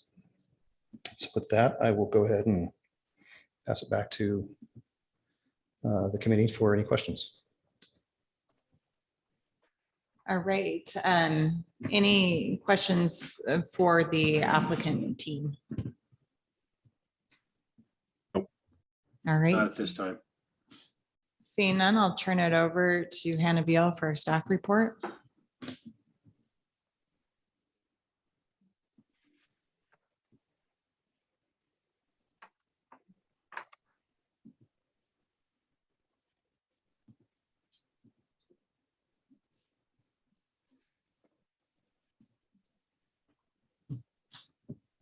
Good afternoon.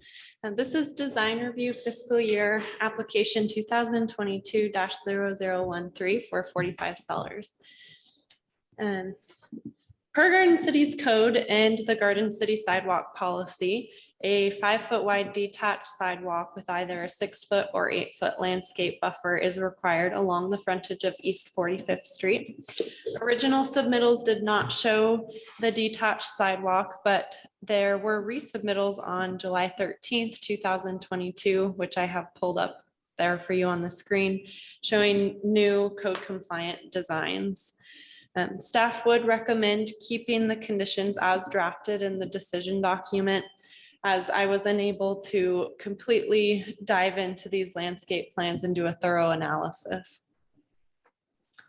Landscaping details have been provided, and the new plans submitted on the 13th show that 36,426 square feet of landscaping is proposed, which accounts for about 9% of the site, meeting the 5% minimum. The new submittal documents also include tree removal and a mitigation plan. I can pull that up for you. Past it. There we go. So on the screen, this is the mitigation plan. Essentially, the mitigation plan has identified that all of the existing trees on the site are either dead, dying, diseased, or infectious and do not require mitigation. Staff has concerns that the proposed landscape plan for this area between the proposed structure and the greenbelt might not be as densely vegetated as it should be, especially considering its relationship with the greenbelt and the river just beyond. For the record, I would suggest that the applicant states the purpose of this landscaped area and its function, and possibly how they intend on improving the greenbelt and any future proposed improvements for this landscaped area. And I am scrolling to show the updated landscape plan with plaza-like areas and essentially maple trees is what's being shown on the screen. Staff would recommend that after discussion, perhaps requiring more native grasses, shrubbery, and trees be required, or at least have that discussion with the applicant. So a better understanding as far as what is going on in this area is brought to light. If you look at Google Street View on 45th Street, you can see that the area being shown here on the screen is currently large, dense canopy, native trees, or at least they appear to be, that help the green belt have shade, and it acts as a shade tunnel. And whereas the proposed landscape plan here might appear more of like a grassy area with a few trees, that these trees are class 2 in nature. They do have a widespread canopy. But again, discussion should be had regarding it. As far as common open space and private open space, staff would suggest keeping that the common open space and private open space conditions remain in the decision document. However, the applicant has submitted new materials regarding the common open space and private open space and the concerns mentioned in the staff report. The applicant has stated that the courtyards within the structures found on the upper decks are intended to count as the private open space, whereas the remainder of the property, essentially pedestrian level, I'll call it, is dedicated to the common open space requirements. The floor plans of every dwelling unit were not detailed enough to determine if there are patios, but it does appear that there might be a few units, at least from the renderings, that have patios or Juliet balconies, while others do not have that. Essentially, based off of the resubmittals, the northern building has provided 15,646 square feet, allowing for about 195 units worth of private open space. And I got that calculation by taking what was provided divided by the 80 square feet, which is required by Garden City Code for private open space. And that's how I got 195 units worth. And then the south building has provided about 19,035 square feet, allowing for about 237 units worth of private open space. Again, I didn't analyze this super in depth, so my math might be off, but that is what I came up with today. Code states that private open space shall be satisfied through porches, patios, rooftop gardens, decks, and or enclosed yards and landscaping. Landscaping, entryway, and other accessory ways shall not count towards this private open space requirement. So today it shall be determined as to whether or not the common courtyards found on those upper decks of both those structures meet the intent of what private open space is required in the open space standards.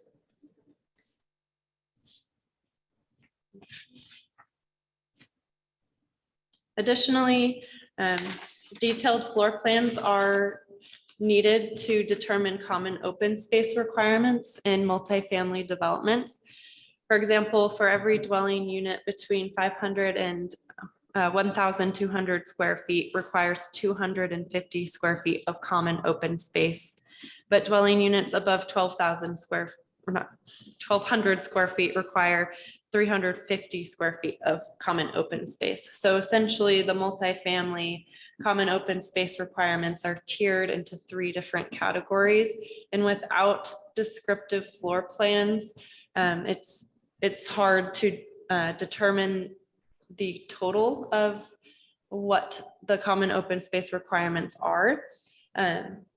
There are details of the square footage the square footage dedicated to each dwelling unit on each floor, but staff wasn't able to do the calculations, mostly because the common open space had not been determined yet at that point, or at least identified. So without proper review, staff does assume that the calculations for the common open space will be close to compliant, if not compliant. There is a condition drafted in the decision document to make sure that that common open space is found within compliance before the building permit is issued. Otherwise, the committee could request for more information to be provided, to be reviewed at a later date, and give staff adequate timing to do that review. And with that, I stand for questions. Any questions of staff? All right, seeing none, I'll go ahead and open the public hearing portion of this meeting. There are 2 people signed up in the audience that wish to provide testimony. The first of which is Catherine Rexroad. Certainly. The first of which is Tony Thurber. If you wouldn't mind coming up to the dais. Thank you, appreciate it. So yeah, my name is Tony Thurber. I live on 45th Street, so just a couple blocks from the proposed development. My background consists of 9 years of commercial architecture, as well as a bachelor's degree in landscape architecture. So I do have some concerns with just the density of this proposed development. It was stated at 63 units per acre, and there's nothing near that around where we're at. And so it feels pretty drastic. So I guess with the height and the density is kind of one of my biggest concerns. Most units are, around that 7-8 acres per unit, up to 35, I believe is the R3. So that is something where I'd like to see that being reduced significantly to match kind of the areas around it. And strictly speaking from a planning and zoning perspective, the density and height make more sense near amenities with major roads, but not mixed in between low and medium density housing. So, and with the influx of the additional properties being built at Park Station and the boardwalk just down the street, I think we're also going to find ourselves with deficiency with the amenities that are going to be around. So just adding more people might not just be the answer. So I see a lot of potential for this area. And as a new resident there, I just, I guess I'm kind of passionate about it now. But I'd like to see kind of a true mixed area, kind of like a Bounds Crossing or a Hyde Park type block. And I just hate to see it kind of be developed by tons of large random apartments kind of interspersed between housing. And I say a true mix because when I look at the residential square footage compared to the commercial square footage of this property, from my calculations, it comes out to less than 2% of commercial to residential. So please correct me if I'm wrong there. And yeah, again, I just don't see this large mid-rise building in an area like this. So just seeing it reduced would be beneficial. I do want something there. I do want mixed use. Just seems grossly disproportionate to the surrounding area. That's all I had. Thank you. Any questions for Mr. Thurber? All right, hearing none, thank you. And then the next person in the audience today is Catherine Rexroad. And she is going to provide oral testimony, but also notes. My concerns are parking, increase in traffic on Adams forthcoming without this additional development, increase in the greenbelt use, and pet waste. And with that, I'll turn it over to you. Thank you. Thank you. Yes, as pointed out, my concerns are parking.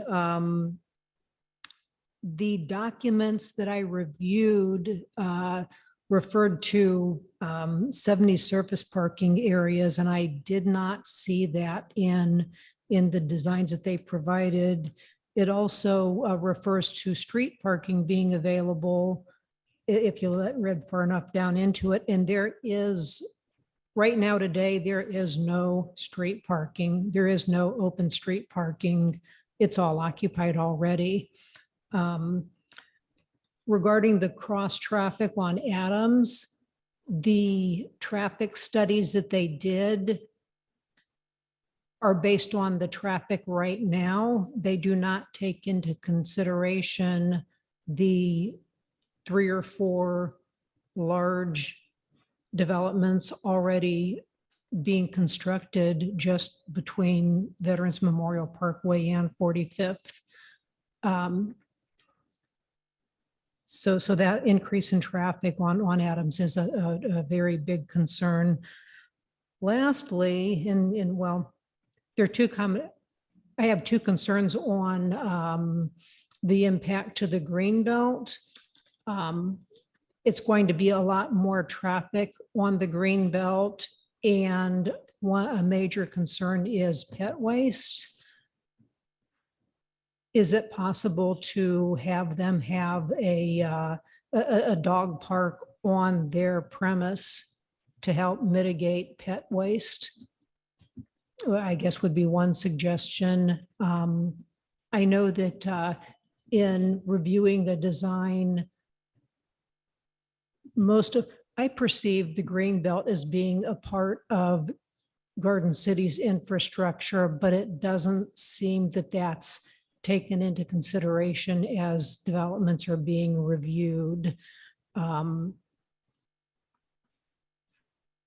If there were some means to, as these new structures are being developed, if there were some means to include improvements and make sure that the green belt can support this many new residents. And again, the pet waste is a big concern right now. I ride my bike on the greenbelt daily, at least once daily, and pet waste is not an issue yet in that area, but there are a number of other areas that, if the new developments going in don't have a way to mitigate pet waste, if they're not providing a place for their people to walk their dogs and providing the baggies to pick up after them, pet waste does become, it ruins an area. So thank you. Thank you. Before you step away, are there any questions? Seeing none, thank you very much. Thanks. Is there anybody, I'm presuming that nobody else in the audience wishes to testify on this matter.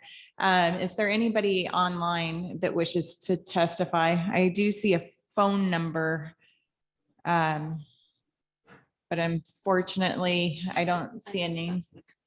It's the computer mouse. Okay. How about Lyndon Nguyen? Yes, thank you. I'm also a resident of 45th and Adams, and without duplicating what Kathy and Tony have said, I walk the Greenbelt every day, and I really appreciate the staff's report, and I would reiterate the fact that the trees that they're saying to be removed, it creates a canopy right now, and they're not all dead. I find it absolutely incredible that an arborist report would say every single tree in where they're developing is dead. That's absolutely ridiculous, or needs to be removed. And so I pick up trash every day with my dog when I walk down 45th and 46th. I pick up one full bag of trash every single day between 45th and 46th on the river. And so I just want to read a couple things from the comprehensive plan. Comprehensive plan section 5.2.2 for the Garden City Comprehensive Plan states to protect native plants and trees. And then also to protect neighborhoods from through traffic. It specifically states in section 7.3 that uses which generate high volumes of single occupancy vehicular traffic should be restricted. And they specifically state in the comprehensive plan, cut through traffic has become a major problem for the residential neighborhood through North Garrett and Marigold since the completion of Maple Grove connection with Chinden Boulevard.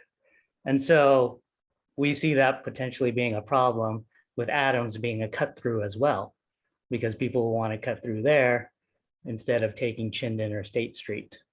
So those are the only things that I would like to add to the other statements. Thank you. And any questions? All right, seeing none. Jason Jones. Hey, Jason Jones, 208 East 33rd Street, Garden City, Idaho. Just wanted to kind of comment and kind of just speak to a little bit of the concerns about density and height. You know, I'm obviously for this project where the zoning for the area where this is being built has no density restriction, has no height restriction. And that doesn't exist. So I would assume we did that because we wanted bigger and more dense projects in that area. And so, you know, hopefully this can get approved at the density that has been proposed. And if people don't like it, I think we should work to change the code instead of trying to stop these denser projects from coming through under the code that already allows them. So just wanted to put that on the record. Thank you. Thank you. Any questions for Mr. Jones? All right, there's another individual that is showing up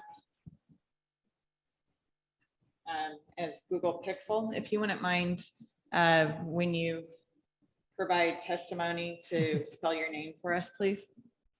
Sure. My name is Chris Gamble, CHRIS GAMBLE. I also live at 45th and Adams, and kind of wanted to parrot what my fellow residents here kind of stated about some of the concerns about parking. We already see that the subdivision we live in was designed basically for maybe having 2 per garage. Most everybody in the real world, you have other people come and go, stay with you, live with you, and we already have saturated street parking, so it's already a concern. I see issues with the amount of semi and long haul truckers coming in here to deliver their loads to the commercial down there in a mixed area with pedestrians. That's also a concern.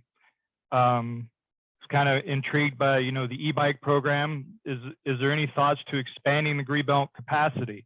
One thing we see, all of us walk and ride the Greenbelt every day.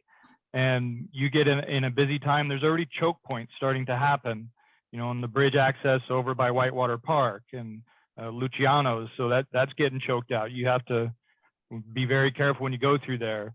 There are people who currently speed on e-bikes and e-wheels and tear through the green belts. It's becoming kind of dangerous. So I just wanted to kind of express that I'm all for building and improving and doing the things. I do have issues with the parking that they even say they want to actually reduce the amount of parking they have to be responsible for. So I'm kind of concerned about that. I think they should expand the parking because it's not a static thing. And the traffic impact along Adams, my house is on Adams Street.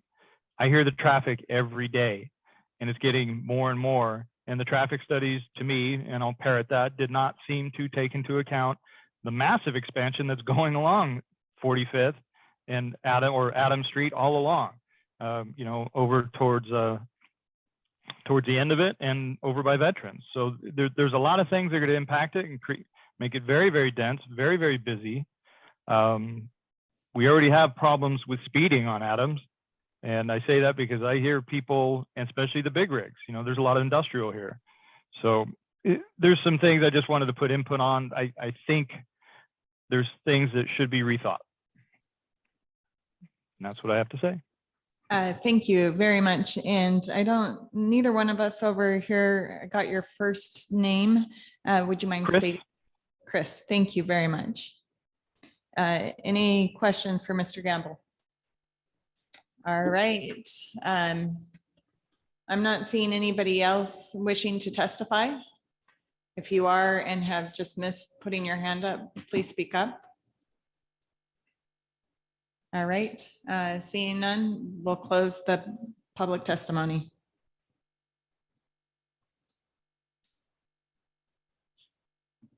And with that, the applicant has the opportunity for a rebuttal.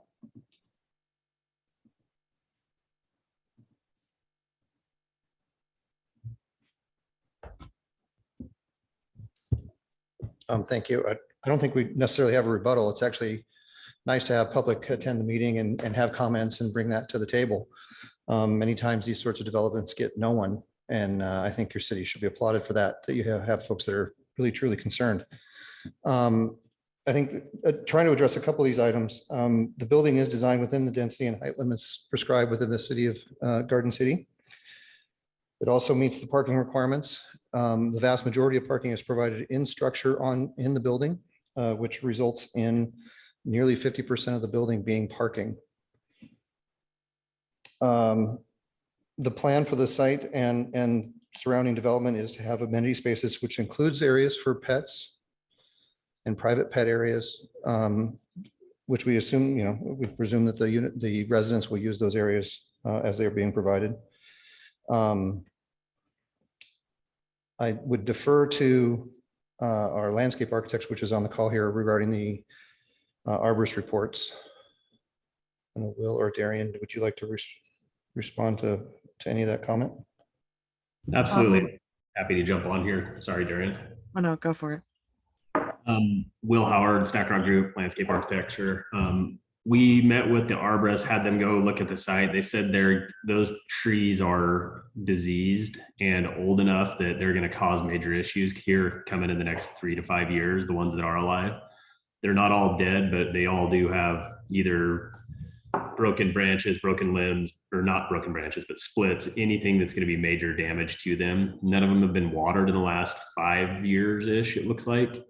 And so there's quite a few issues. So to try and save or get them back to healthy is probably going to be impossible.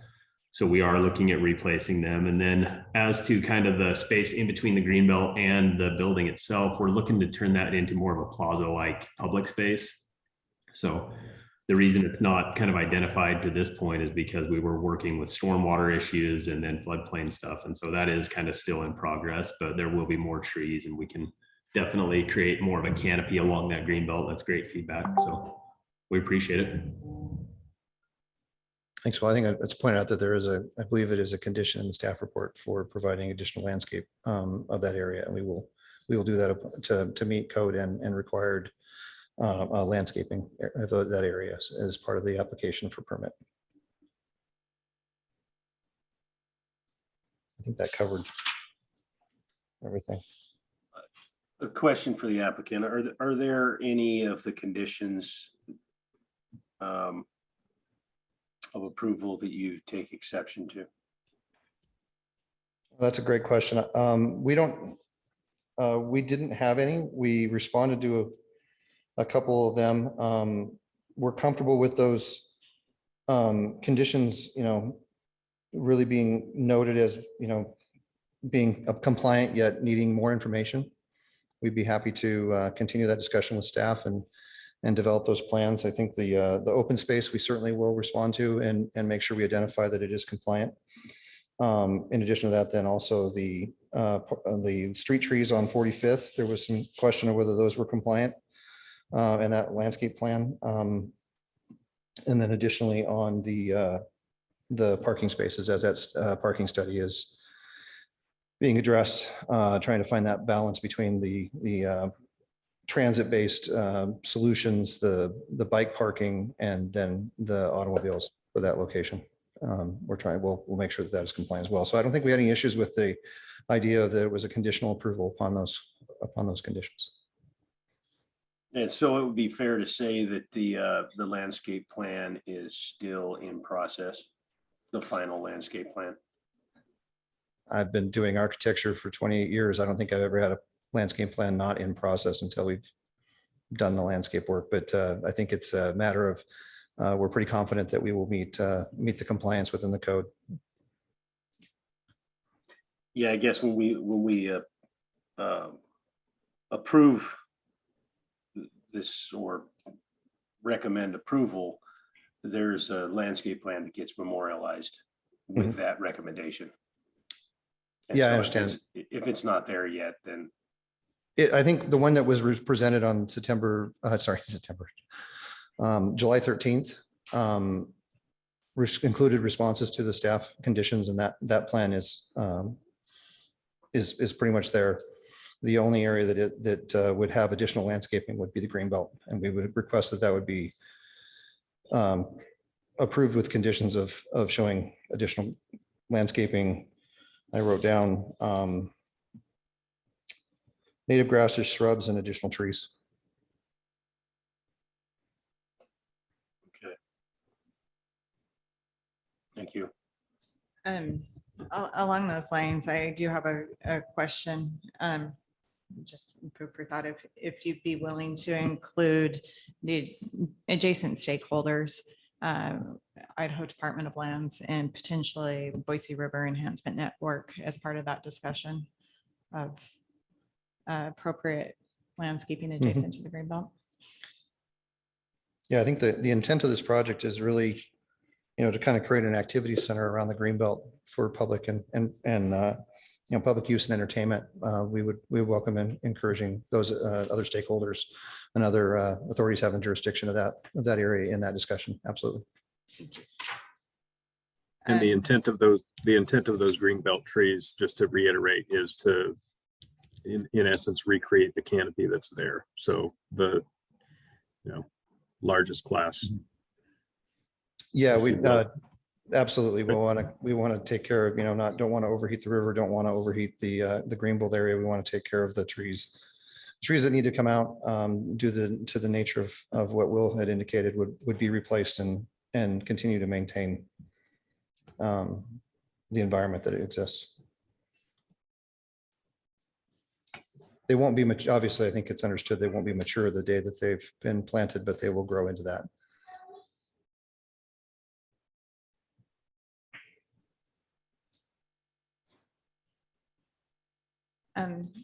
I'm interested in discussing the parking study.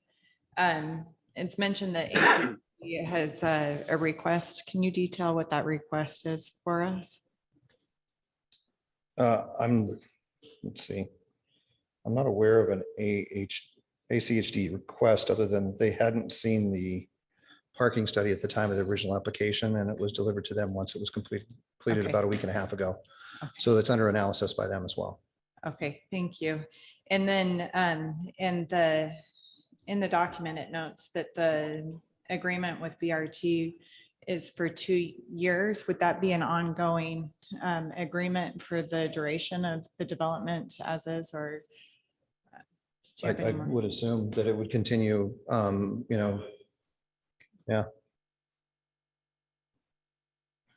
Thank you. Mhm.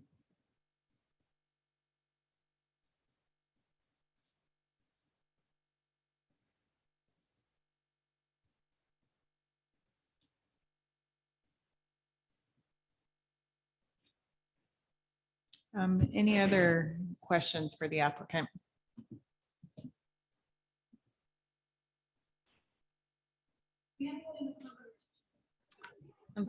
I would ask if there's been any discussion, because there's the VRT, public transit passes that's being proposed. Is there any discussion or consideration for, having a dedicated car share parking spot and having that sort of component available to some of the residents, and or dedicated e-bike parking for the city, Boise City sponsored e-bike program. Maybe there's an actual station on site. Derek, I'll make a note of that. I think that's worth the conversation. I think bicycles and or e-bikes, alternate modes of transportation. There's powered scooters, there's other methodologies of transportation these days. And so I think those options are there. If I can, Daniel iPhone, I believe is Dan Fuller from the owner's representative. I don't know if you can respond to that, because he's been negotiating that, the VRT. And one of the things just to mention before he comes on, is that part of that discussion on the line is that they're actually going to try to either reinstitute or reestablish that Route 11 that it was eliminated a while back as part of that process in discussion. So I think that's Dan, which may be able to answer that. Yeah, Matt, I was going to say that we're doing VRT passes for all of our projects along Adams Street to bring that route back, but you stole that part. And then regarding the electric bike, we intend to have electric bike on site, whether the Boise City does anything or whether we partner with them. We'll have in our units somewhere between 20 and 40 electric bike fleet available to tenants. But if Boise City wants to put something along there that can go in that plaza area, we would not be opposed to that. That's a development owned e-bike program. Is that what you're saying? Correct.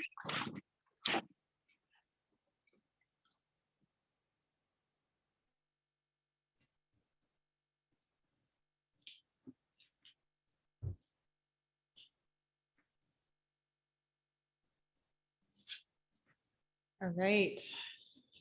Anything else you'd like to add? No, I think we covered everything. Just thank you. And, we really feel this project has the potential to be a new start for a number of other developments, and see the potential of Garden City, and certainly hope to obtain your approval. Thank you.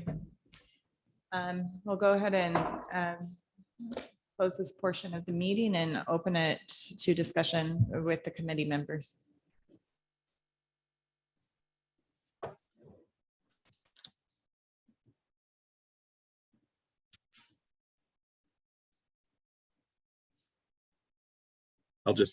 I'll start on parking, because that's one that needs discussion. I think, yes, they've satisfied the parking per units, and this is something we've discussed in other applications where the unit count parking is satisfied, the commercial count parking is satisfied, and we're talking about the guest parking. And they do have guest parking. There's 35 or 36, I can't remember, for that. And then in addition, the VRT, if the VRT is conditioned into this application, and if the e-bike program, the owner just mentioned 20 to 40 development owned e-bikes on site, I would imagine those are, in a designated spot somewhere, covered or uncovered, to be determined. But if that can be conditioned as a certain number, that is programmed into this and then maintained by the development throughout the life of the development, I can see that the guest parking number could be satisfied by that, because in this application, similar to a previous application we were talking about, there is many one bedroom and studio units in this development. And I think that's a lot of that demographic is going to be the demographic that can get to work without a car or can work remotely. And I think so providing a number of alternatives for their transportation other than a car can, provide the needs that they have. I think the mitigating alternatives that they're proposing help to offset that. Yeah, lack and of I best think practice. too that the developer could look into, and any developer in the future can look into, the car share programs, because in this type of density, this close to town, that could work. And I think that, you go to any city larger than Boise and you see zip cars and car shares all over. And why we don't see it in Boise yet is a question I've had for a long time. And I think this is the type of development that could support something like that, support a number of users to have, one parking spot in this parking garage of 500 parking spots. That's a car share. And it may work so well that then there's 2, then there's 3. So I think that's something definitely to consider in this development.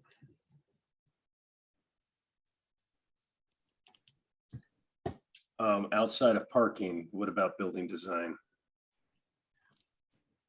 I think building design, they brought back revisions that we were asking for. I think in the pre-app, we're pretty satisfied with the overall articulation and elevations and overall look of the project. The new awnings at the residential entry, I think bring a little bit more pedestrian scale to that entry, which was, I think, one of our biggest concerns. So I think that's begun to answer that for me. I think that's the part that's still lacking for me. I don't see a real strong identity for that, the residential component.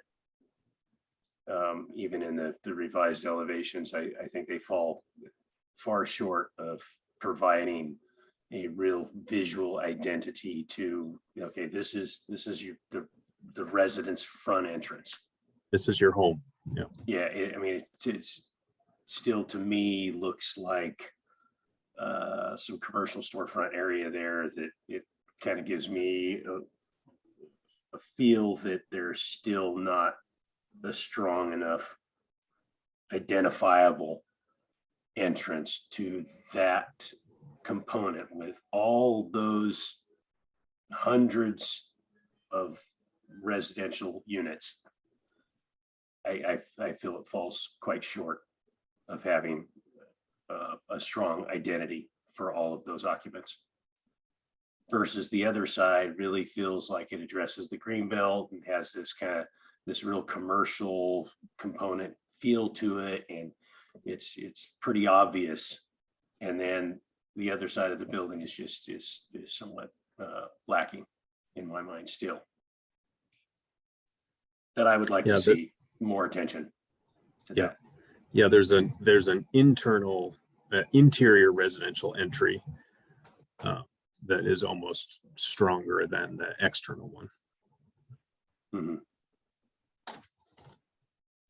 With there's kind of a cutout and looks like LED lights around that seems more welcoming than the street front one. But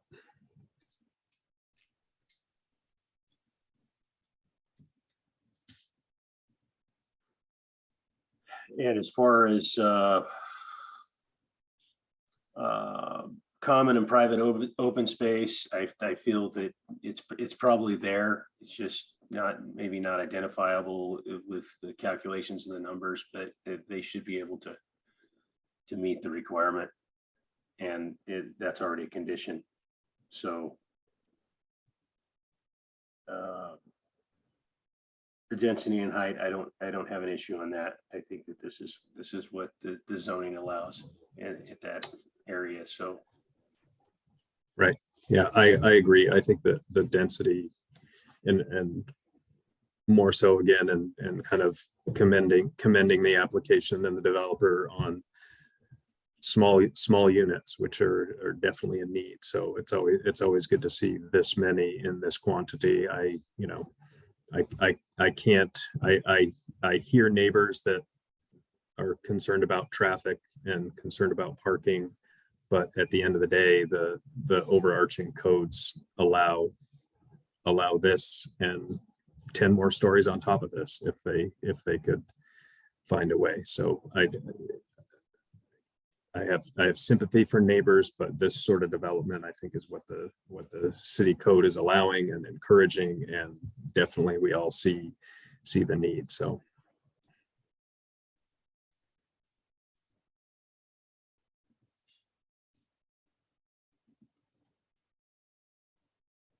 And I think there was mention of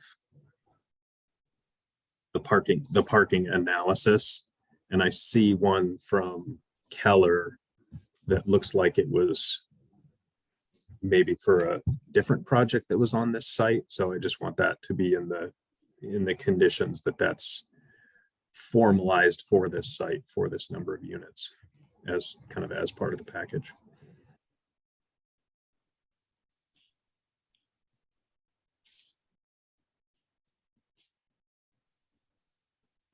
So I think where we're going, Brett, correct me if I'm wrong, is wanting to see the residential entry component developed more. And then when this comes back, then we can also see that the landscaping on the green belt. I think that's because you don't see a way to condition the residential entry improvements. I would think that we would need to see that and not try and have staff review something that major of an element.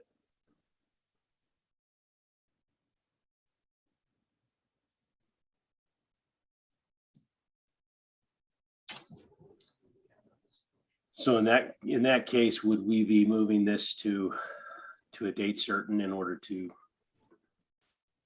see those revised materials? Is there a chance that we could respond to the comment about the exterior elements? Sure, you can add some input. Bill Truax is on the phone here. I think he has a response to that he wants to make. Yeah, I just wanted to ask if, well, I guess first to clarify one thing, we are already agreed to partner with Dave Foch's group at Valley Ride and whatever their new e-bike program is going to be. Or so, and frankly, it would be nice if they own the fleet, but whether in combination or whether owned by the development over time, that condition seems acceptable to us. What I would ask, I guess, is if there's a way to get into the decision document or into the record that basically all of the other items are acceptable within that subset of conditions, other than just the entry component and the landscaping. Because I agree with you, well, with the commissioners and with the City of Garden City staff generally, that we do want to provide a canopy, and Matt, I think, already reflected that. We want that green belt to be special, and we welcome the opportunity to represent it. But it just makes it easier if that's what we're focused on, is just those two specific conditions, so that we can continue refining the rest of the building as we move to try to get to a position where we could begin construction documents on it.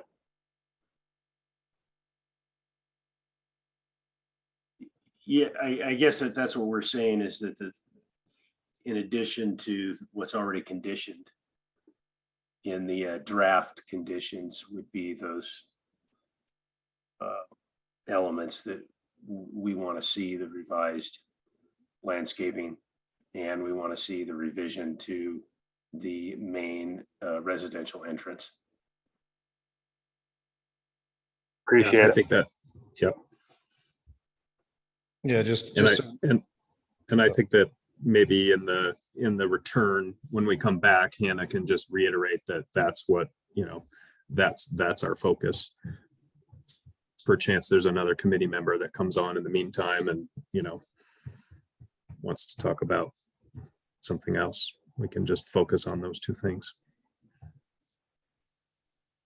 I have a quick question if you guys, is there a chance that we can resubmit them as just kind of as a discussion point here at maybe even the next DR or one down the road here, so that we can get it knocked off the conditions before city council? Would that be acceptable?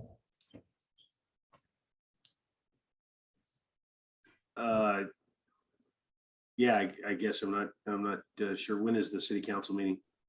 And this, unless this is appealed, this doesn't require a city council hearing. Okay, perfect. Yeah, we'll just plan on resubmitting those to meet those conditions here.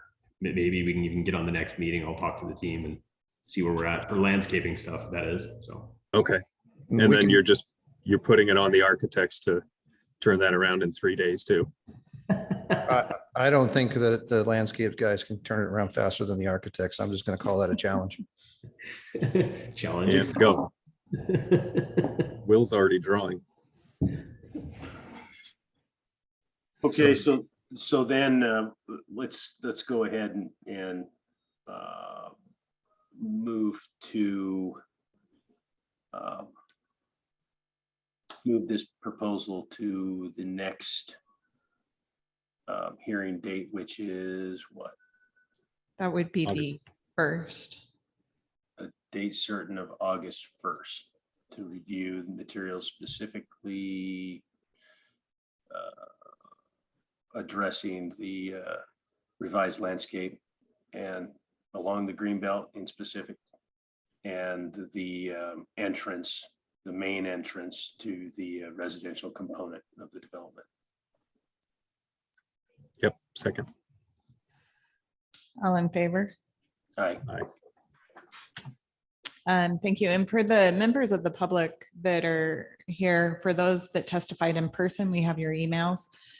For those of you that are in Zoom, we do not have your emails.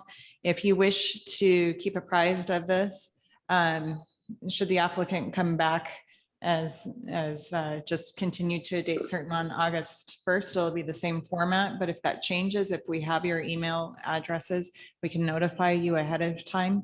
If you'd like to follow this application through, probably the best spot to send that to is planning, PLANNING at gardencityidaho.org. And that's all spelled out. Thank you. All right. Thank you, everybody. Next to a public hearing related to the previously discussed changes to the design review process. Based on, before I pass it over to Jessica for a staff report, based on the discussion, do you have enough information to move forward with a hearing today, or would you like to see the changes before you hold the public hearing?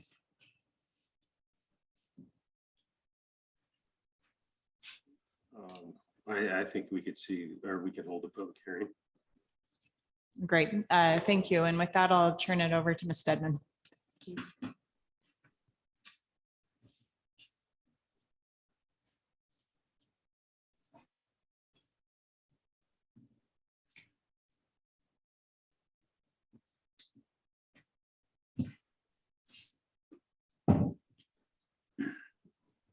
So this ordinance proposes to change the design review committee to design review consultant or consultants. The idea is that it will streamline the application process as far as design review goes, and enable more interaction directly between the consultants and the applicant. And I believe if I understood from the discussion earlier, what you would like the process to be is that the applicant would submit the application.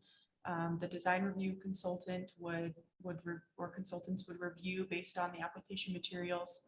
At that point, a staff report based on the application and the design review, design consultant review would be completed. And then depending on the application type, it would either be approved, recommended, or denied by the planning official. Or the planning official at that point could recommend additional design review consultation. And that would again trigger necessary applicant modifications. Ms. Thornborrow can correct me if I'm wrong. And then it could either once again go back to the planning official for approval, or be taken to the design review consultants again.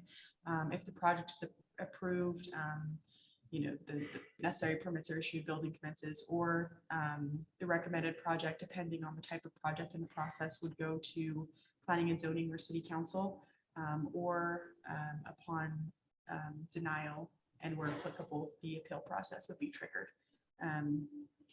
So that's the process we're trying to implement in code. But any suggestions or changes in wording or other things that you would like to have are more than welcome. I'll be sure to take notes on them and incorporate them into the code amendments so that we can have as efficient a process as possible. And I will now stand for questions. Any questions? Are there any members of the public who wish to provide testimony on this matter? Ms. Ball. Thank you, Jenna. Hanna Ball, 215 East 34th Street, Garden City. Just had a couple questions or clarifications. So if this is modified and it was just a standard design review application, who would the final decision maker be? And then another question is, does staff assume, or is staff thinking that the timelines would be relatively similar, meaning it's 2 meetings per month, or is the new consultant going to be able, are you going to be able to meet with the new consultant maybe weekly, or is that yet to be determined?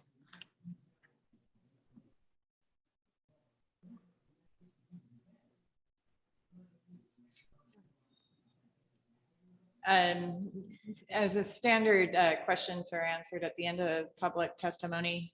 Not seeing any additional public testimony, I'll turn it back over to Ms. Stedman. Thank you. Yeah, those are good questions. I did write them down so we can be sure to address them.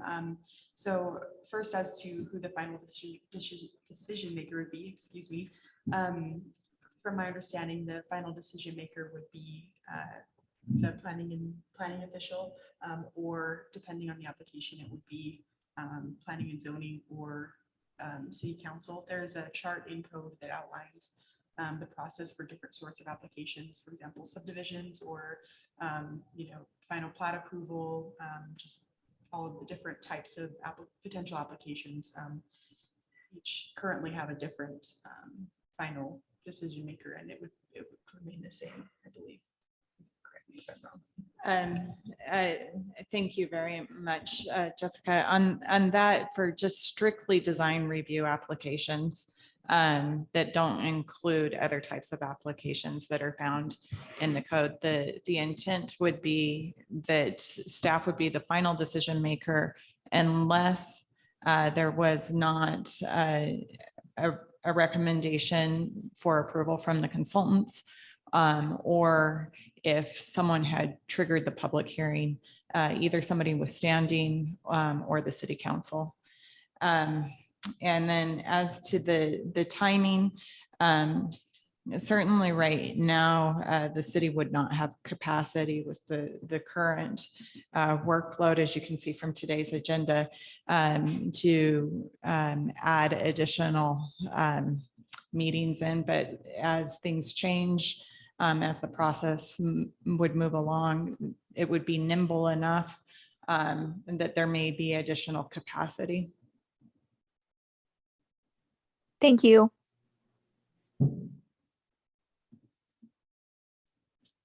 Thank you.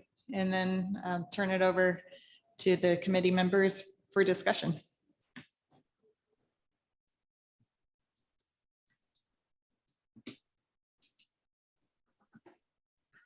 know we already had discussion on this before, Derek, but do you have any more thoughts or?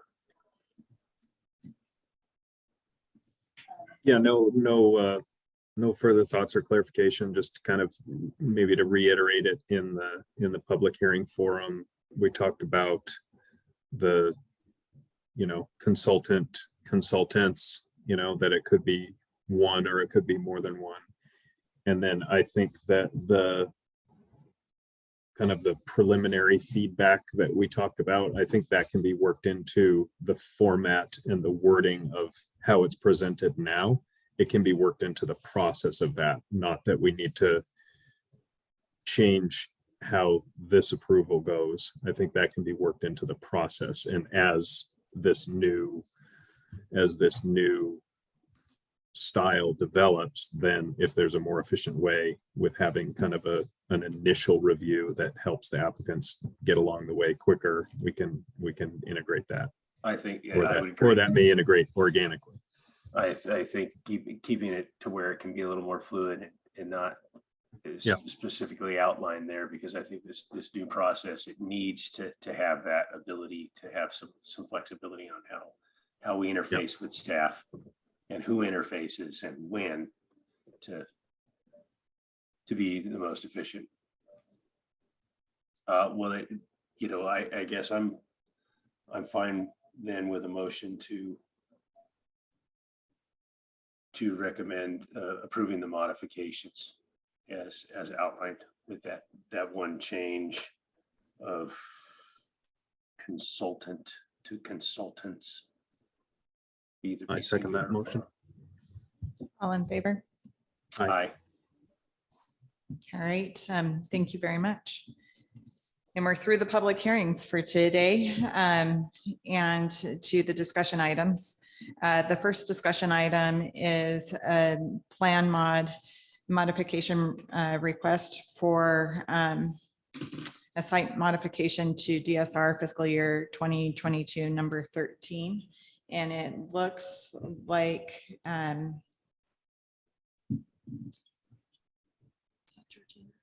Georgina has turned on her view. I was looking for your name. I'll sorry. over to you.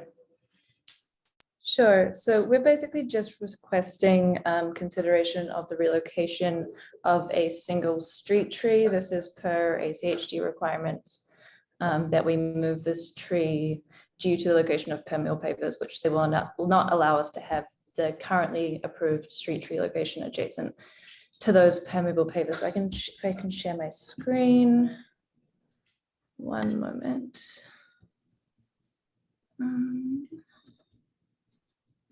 Okay. So if we can kind of see the site plan here, we originally had a tree located in the Parkway strip here. We had another one located here, and we are proposing, in order to meet ACHD requirements, that we move this tree to this location here, and then the tree that was located here to this location here. We have tried several different alternative solutions that would address storm drainage and allow us to eliminate the permeable pavers. However, we've not been successful in finding an alternative solution. One such solution was to use a stormwater tree cell or silver cells for that street tree. However, Garden City has declined to enter into the master license agreement that ACHD would require if we were to use such a system. So at this point in time, the only stormwater drainage solution for this location is permeable pavers, and ACHD will not allow trees in the Parkway strip next to these pavers. So that is our request. We're not changing the number of trees on site nor the class, simply the location.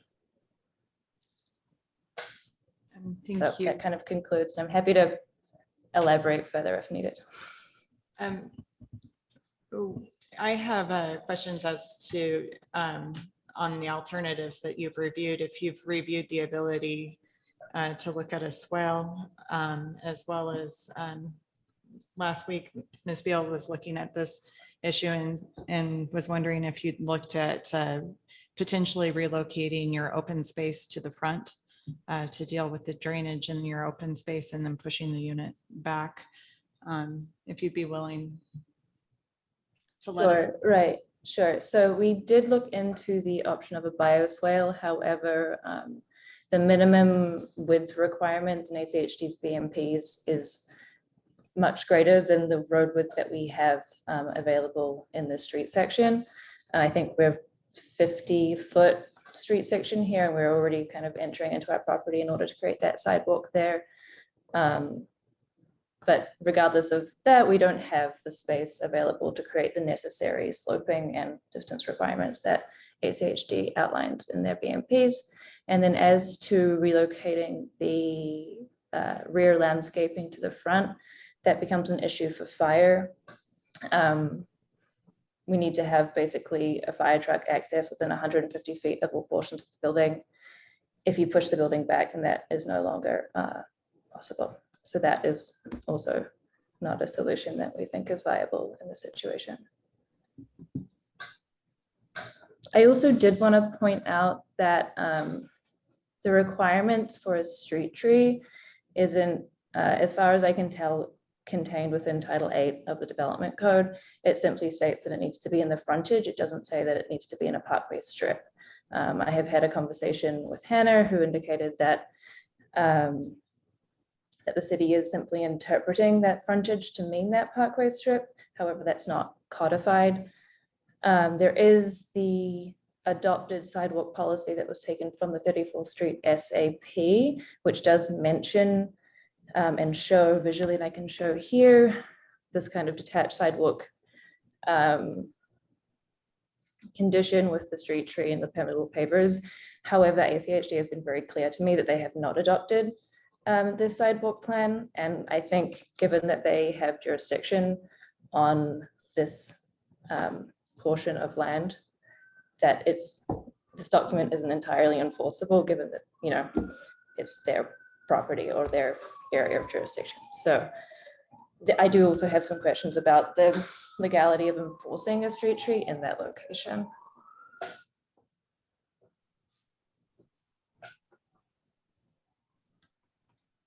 Can you go back to the site plan for a second? So the permeable pavers are just in. It's in this area here, yeah. So this is this is not the civil site plan, obviously, but they are in this area here, yeah. Basically your street parking. Exactly, which is, so our initial proposal followed exactly how the sidewalk policy described here was intended, and we, you know, presented that to you. We only received comment from ACHD on the initial design proposal after our design review approval. Their design review comments didn't mention anything about proximity to permeable pavers, and that only came up during the permitting process. They also, yeah, go ahead. And they're requiring that to satisfy drainage for your curb and gutter.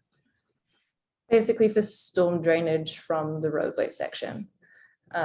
We are in providing use, in developing the project, ACHD requires their half roadway width policy, meaning we have to kind of refurbish the road for that half width.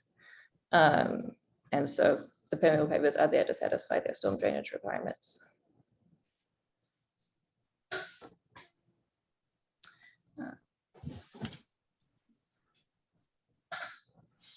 So we've kind of been having a very extended back and forth between Garden City and ACHD.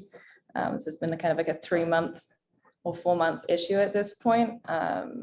We were hoping to get in both of your last 2 design review committee hearings and have been skipped or pushed. So hopefully we can resolve this today. We have explored basically every other option that we can possibly think of to achieve that street tree. But at this point in time, no agency is willing to make the necessary concessions that would allow us to do so.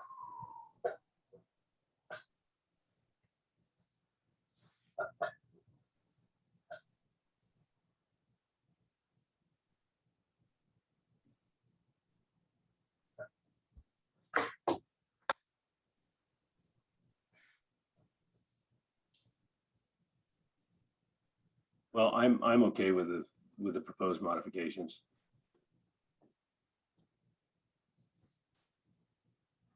Yeah, I think that looks fine too. I think it's going where it has to go at the end of the day. And is this a staff level thing? Like after this discussion, staff can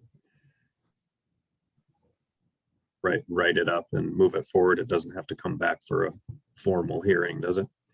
And no, it will be interpreted that this will allow for the release of the building permit. This meeting. Do you need a motion? Yes, please. I move to approve the modifications requested. Second. All in favor? Aye. Aye. Wonderful. Thank you both very much. Thank you. All right. And then the last is a work session related to the tiny home proposal. Applicant is Hanna Ball.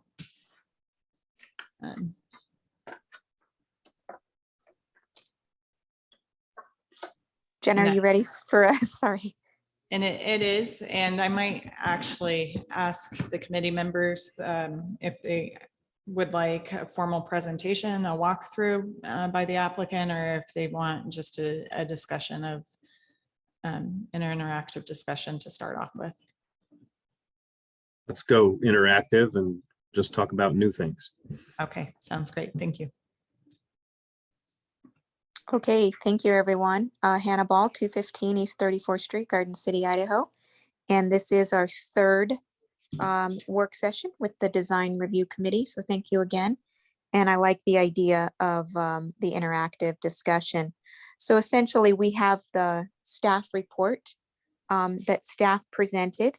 And we had some comments of staff, just some items that we wanted staff to give clarification on, but also just really wanted to discuss with Design Review what items they see as potentially limiting a positive approval of this modification, or if they had anything they wanted to dive in and discuss relating to that real code specific. So that was kind of the presentation Jason's on, and he might have a few more things, but we really wanted to hear from Design Review on how they're feeling about the verbiage presented. And then we had a couple questions of staff. Can I share my screen here? Let me see if this works. I think we just really wanted to kind of go through, I mean, only a few things I think are questionable for us. So we really just had some questions on the staff report. So can everybody see that? Yep. So a couple quick things. Only really a little bit of this is design review, but we did add basically what I consider a design review section to the code that we have. And so I think I have some questions about what you guys would like to see on that, you know, because one of the trickier parts that I think we had was, how do you design review these individual tiny homes that might come into a tiny home community, because they can be moved in and out regularly in theory. I think our goal is that they're not moved in and out regularly. And so if you kind of take a quick look at the staff comments here, I think this, you know, we had proposed basically a registration of each tiny home. And so that's kind of what you see here. I think there was some from design review, but planning and zoning, city council too. There was some idea that maybe tiny homes should be registered that are coming into a tiny home community. And then what information is necessary there. The way the staff has proposed this is they're saying maybe they want an annual registration. I think that might be a little extreme to like have to every year re-register your tiny home if nothing's changed. But I'd love to hear some comments on that thought, you know, because we don't register your home every year. We don't register even RVs and RV parks every year. So it seems like maybe that's might be too much, but if that's what the city needs, I think we're okay with it.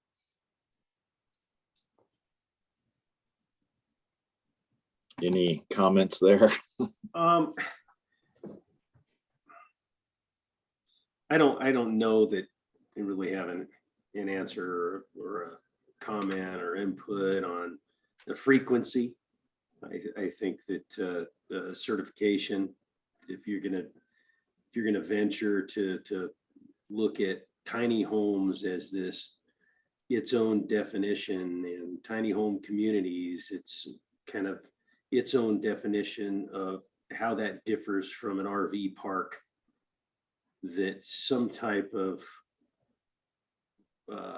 review and registration that, yes, this particular home meets the criteria that distinguishes it as a tiny home, which can be located in these tiny home communities, is almost, it's a necessity. I think it has to be in there. Just not so sure what the frequency of that might need to be. I guess the bigger part of this that I struggle with and kind of developing this distinction between the two is, okay, if it's a tiny home community, then I don't think it's appropriate for RVs to be in there. And so if you're trying to create something that creates a unique individual opportunity, i.e. a community for these tiny homes that don't look like RVs, they're not RVs, they're not trailers, they have a distinct aesthetic that sets them apart, and you're trying to put together some kind of criteria that creates a unique opportunity environment for these to be in, then I think it really needs to push that direction.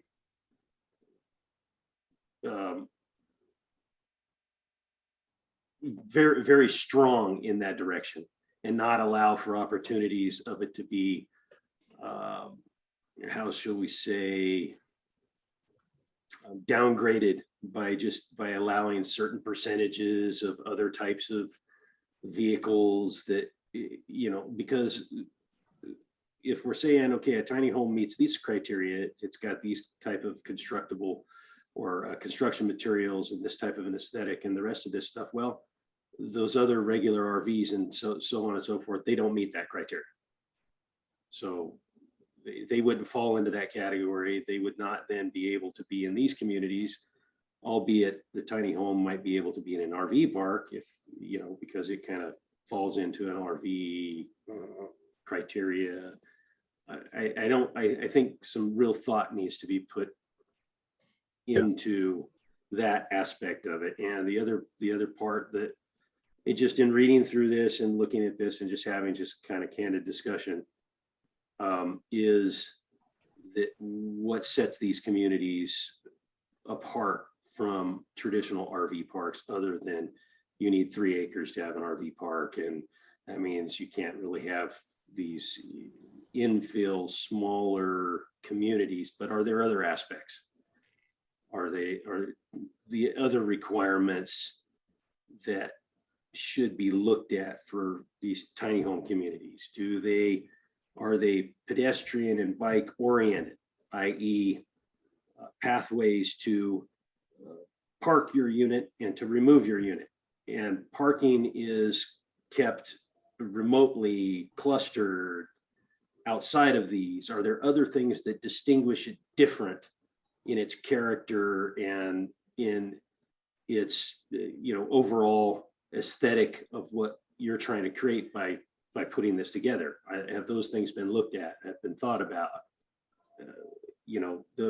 I think that there's a lot of, in my mind, there's a lot of things you can dive into like that and say, okay, if we're really looking to create this framework for these unique type of communities to be able to be inserted in infill properties and smaller properties in different locations, as well as larger ones, in my mind, they want to really be separate from what is a traditional RV park setting.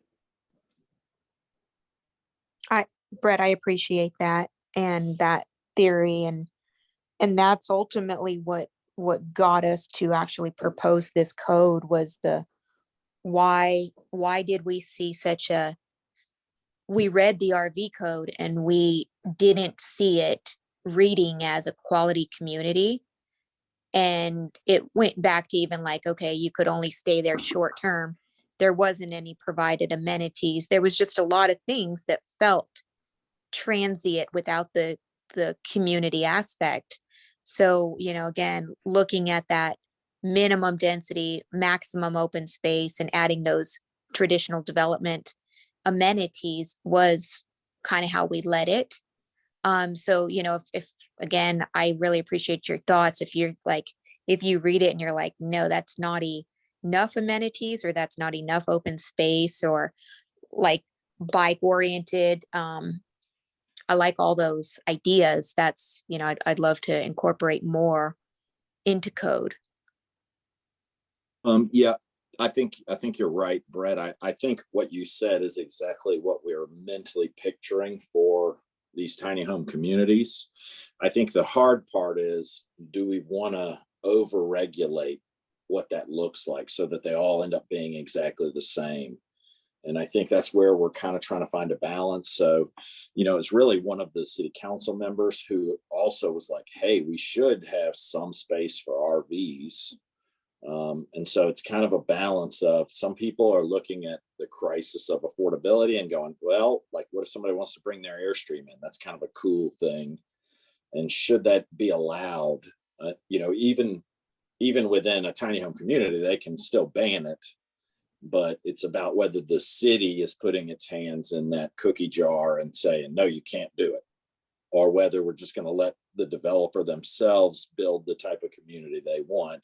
And if that might include 3 Airstream trailers, maybe we allow it on a, so again, that's, I think, kind of a tough question. But we appreciate the input, because I think I agree with you that I don't think we should have those traditional RVs allowed in the tiny home communities. That would be my preference.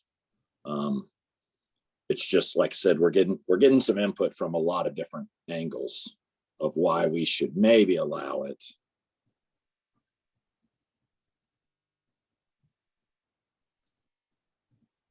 Yeah, I'd be on the one or the other page. It's an RV park or it's a tiny house community.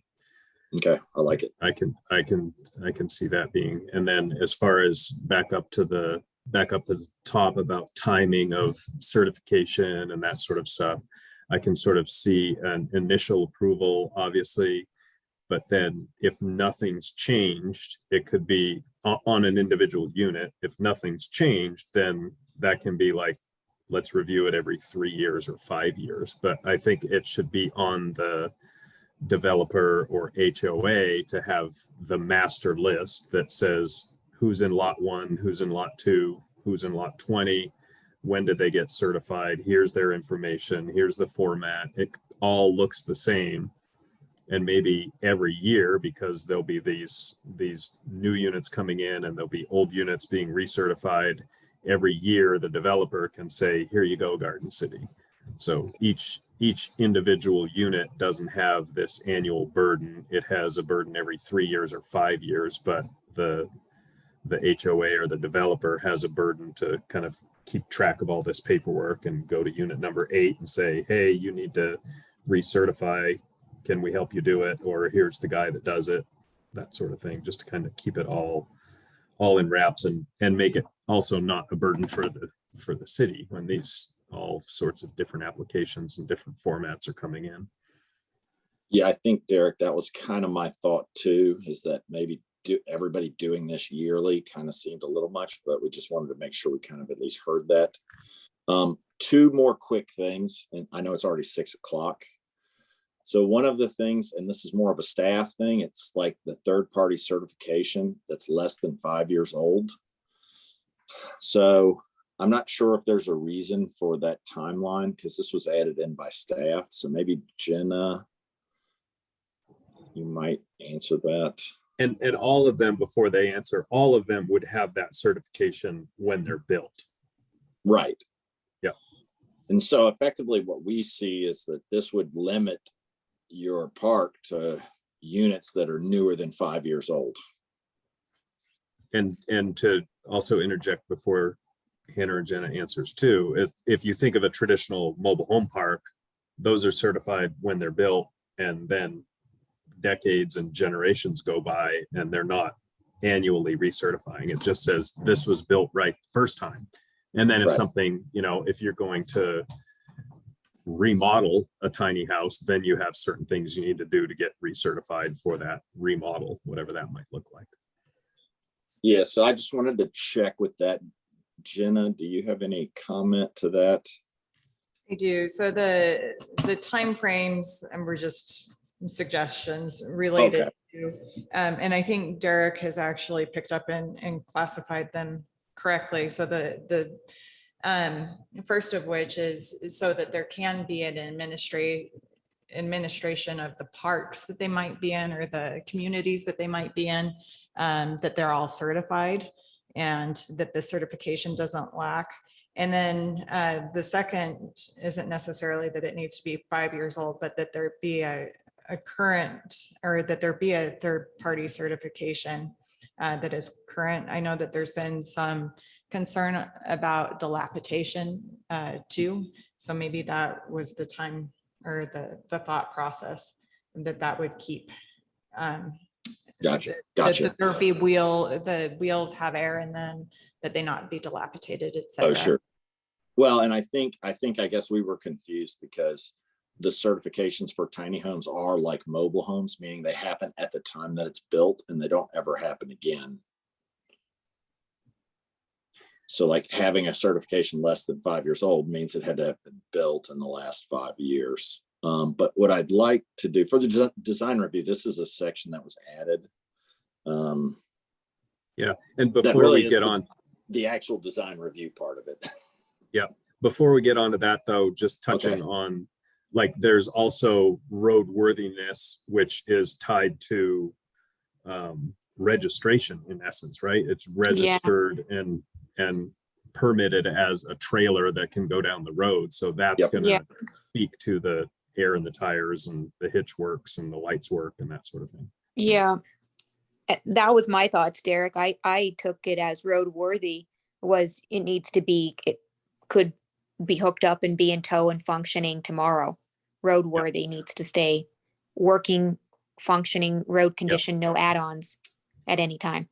Well, I think what I'll do is just work language that maybe instead of saying 5 years, something that just says current certification. You can kind of break those out into their own timings. Yeah, because I think the staff report has a rewording of a lot of stuff that clears up stuff pretty good.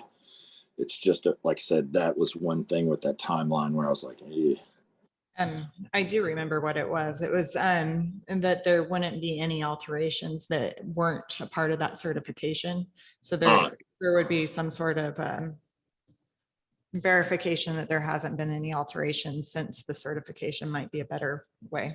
Okay, got it. And Jenna, that verbiage is clear. I mean, I think that's actually appropriate verbiage to insert.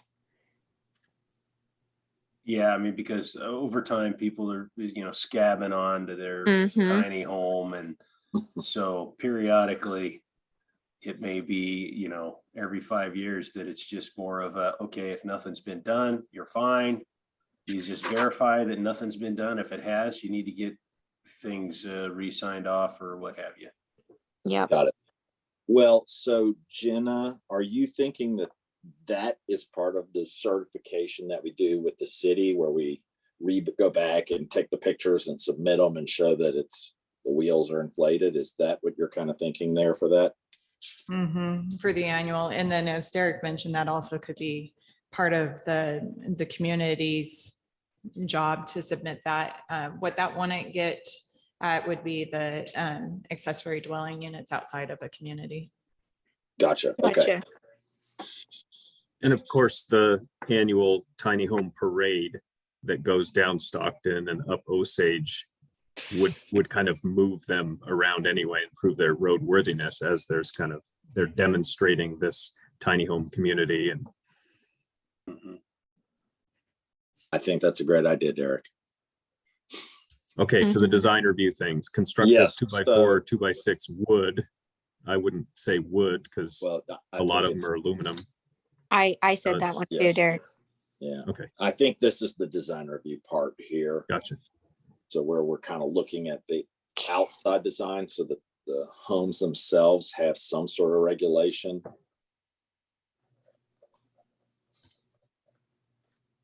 And then I don't think this committee had so much as of a question as P and Z did, but it's been verified that Blaine County did adopt their ordinance. Oh, okay.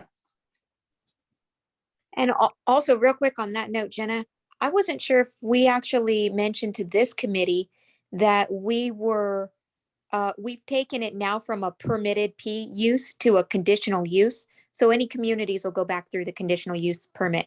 Correct, Jason? Is that where we are as far as submittal? I think that's what we've heard from the other. Well, we heard that at P and Z, and then we made those changes, and we haven't told design review that that's where we are as far as we took it from a P use to a C use. So I think the idea was we need to have somebody who's reviewing these things. And so, you know, however that review goes, obviously it will be a conditional use with the changes to design review that may then go to staff, which goes to the design review consultant, and then planning and zoning, and then city council. But that way there's an actual process for the communities. And there's also a process for each tiny home. Yeah.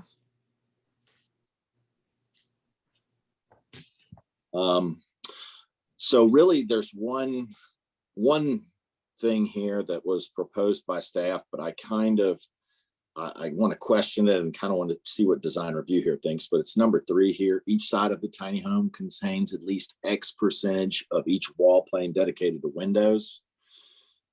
And so knowing what I know about tiny homes, you know, oftentimes maybe it's just 2 sides of that tiny home might be dedicated to windows, because the way tiny homes work is often every window you have means that's less storage inside or less stuff built inside.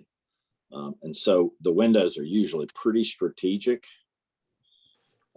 in how they're done. And sometimes there's not going to be a high percentage of windows, but they're going to be the windows they're placed where you know, sometimes they're placed in the door, sometimes they're placed just on the front of it.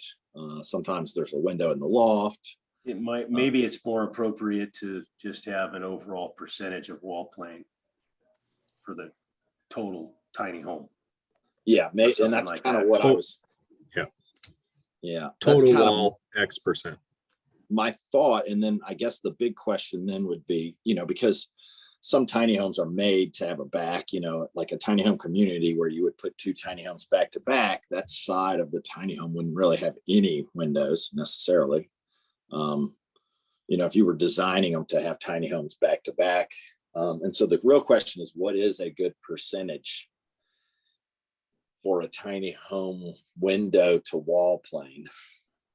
I think that's a question for the tiny home community builders of what have they found that is something that most often is what they try and hit just to get enough natural light and have it feel as open as possible. And this is basically what it amounts to.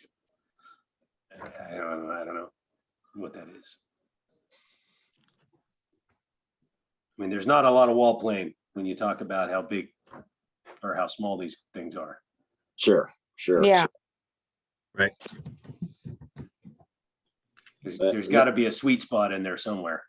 I mean, we know that we could look up the standards, like, you know, Airstream has a standard, but it's. Yeah. Well, I mean, if that may not be a good example, because you look at Airstreams and Spartan trailers, and there's a lot of glass.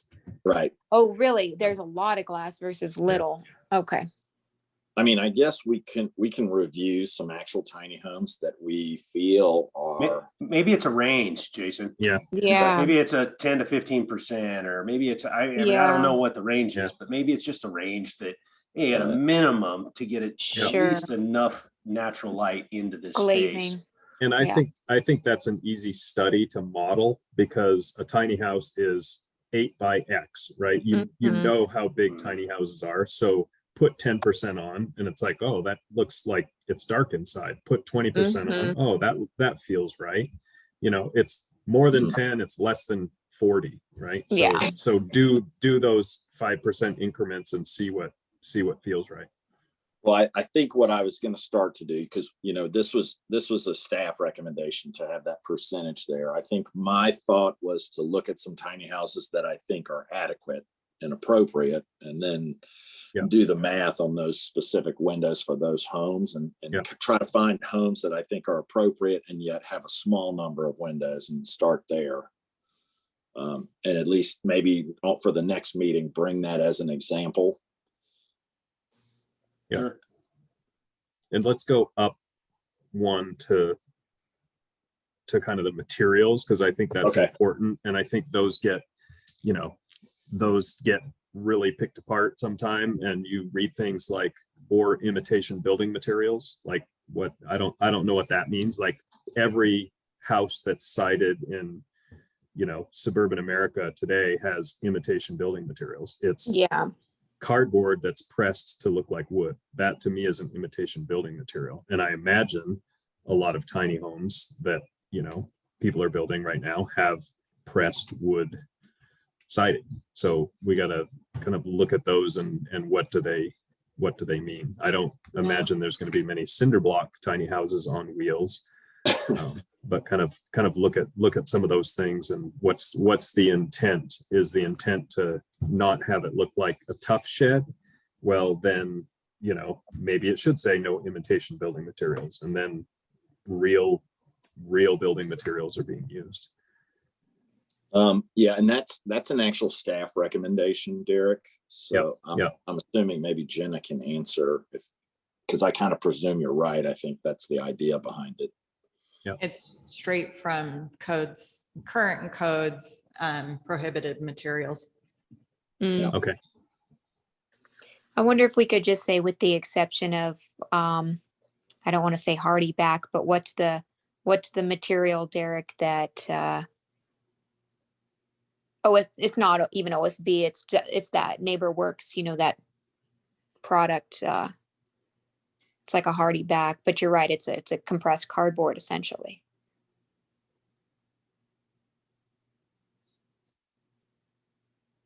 Yeah. So the other real design review is just those last three. And this, I think, is kind of straight from what we proposed, just to try to make sure that tiny houses weren't just boxes, basically like a tough shed. And I think item 5, I think that the tendency, if someone's just like, I want to get this up as cheap and easy as possible, they're gonna focus in on 4 colors, and you just paint a stripe of red across the front of a tough shed and you've satisfied that. So I think that 4 colors can be eliminated, and it would be a more successful project. Okay. I like that. And I always think a palette of 3 as a minimum. I agree. Is better. Two's not enough. Okay. So and then Brett, the next one, Brett, are you saying 3 materials? Colors. And then just get rid of the colors altogether? Well, just 3 materials and or colors. I think that you can't do it with color alone. I mean, I just think that you're talking about adding some interest to this, or to these units, and a higher level of aesthetic, that just siding them with one material and then having 3 different colors, that in my mind is not much of a higher aesthetic than a RV or a travel trailer that's just got different paintings on it, you know. I mean, it's all one material. So I think it needs to be, you need to have more than a single material. Okay, so if we reworded this to where it says 2 or more materials and at least 2 different colors, or 3 colors, would that be better? I think a minimum of let me see how to word that. I guess what I'm thinking is that your palette is 3 or more, and at least 2 of those is material changes. Okay. Let's just call that. Yeah, that's a good way to say it. And We'll we're work talking, on, yeah, yeah, and we're we'll talking work on the about, wording. we're talking about that on the elevation. So no one's going to interpret that as my shingles are a material on my roof, right? Yeah, Okay. yeah, exactly. So somehow tie that to the elevations. Got it. Or my rubber tires are a material. Got it. Okay. And what about, well, obviously, I think we have the modulation and articulation of the facade or roof line to try to prevent. I'd say, let me interrupt and say, and roof line. Okay. Because again, someone, you know, it's like, oh, I pitch the roof. I don't have to put modulation in the elevations then. So I think it's a more successful design if it does both. I think my worry, Derek, is that so many tiny homes, because of the 8.5 foot wide requirement, it's very hard to modulate the elevation. So most things are in the roof line. Like there's not like a distance where you can actually modulate right in 8.5 feet. So, I mean, it would almost, maybe if it was not an or, I think you might eliminate almost every tiny house that's built. I mean, even the coolest looking ones. Yeah. You know, I don't know. I'd have to look at some pictures. I think the cool ones do both. That's why they're cool. Maybe. Also, that front, the word front entry was something we discussed. Some units have that side, many have that side entry. Yeah, probably just a clearly defined and identifiable entry element. Yeah, perfect. Entry. Got it. So I can get rid of the word front. I just assumed wherever the entry was, it was the front. Yeah, I would have assumed that too, but I think that's a good clarification. Yeah, yeah.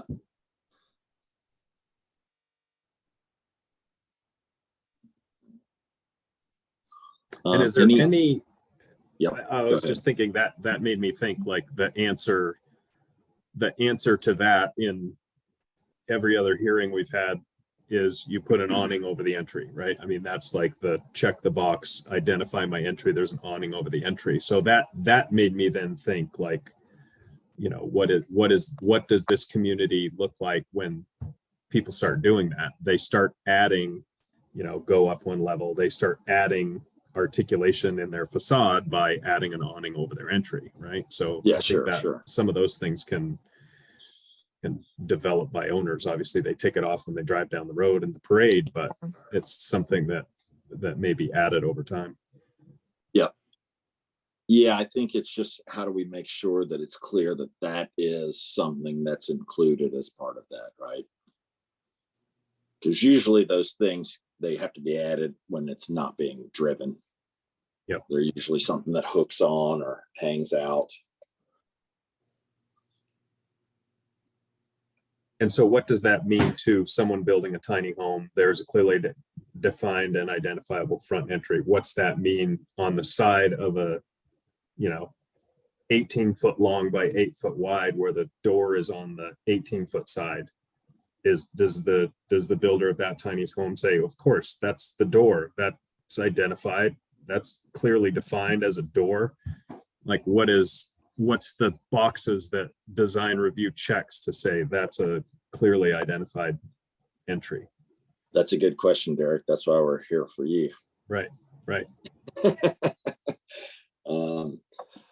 I mean, you know, I'm now that we're talking about, I'm looking at some tiny house pictures, and it's interesting because I think in my mind, it's maybe you have some, like you said, something that's added onto it, which is like an eave or something, or some steps that go up to it so that becomes more defined as the entry.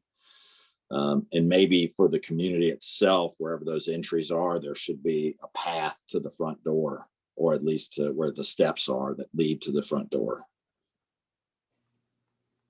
Yeah, it's all the things that when you walk through an RV park, people have done to make their home look like a home and make their entry look like an entry. It's all of those things. Yep. It's kind of the aftermarket things, if you will. Yeah, I agree. Which I don't know how to codify that. Sure. Well, I think that's the biggest part of the questions we had for you guys. I have a big question for the committee.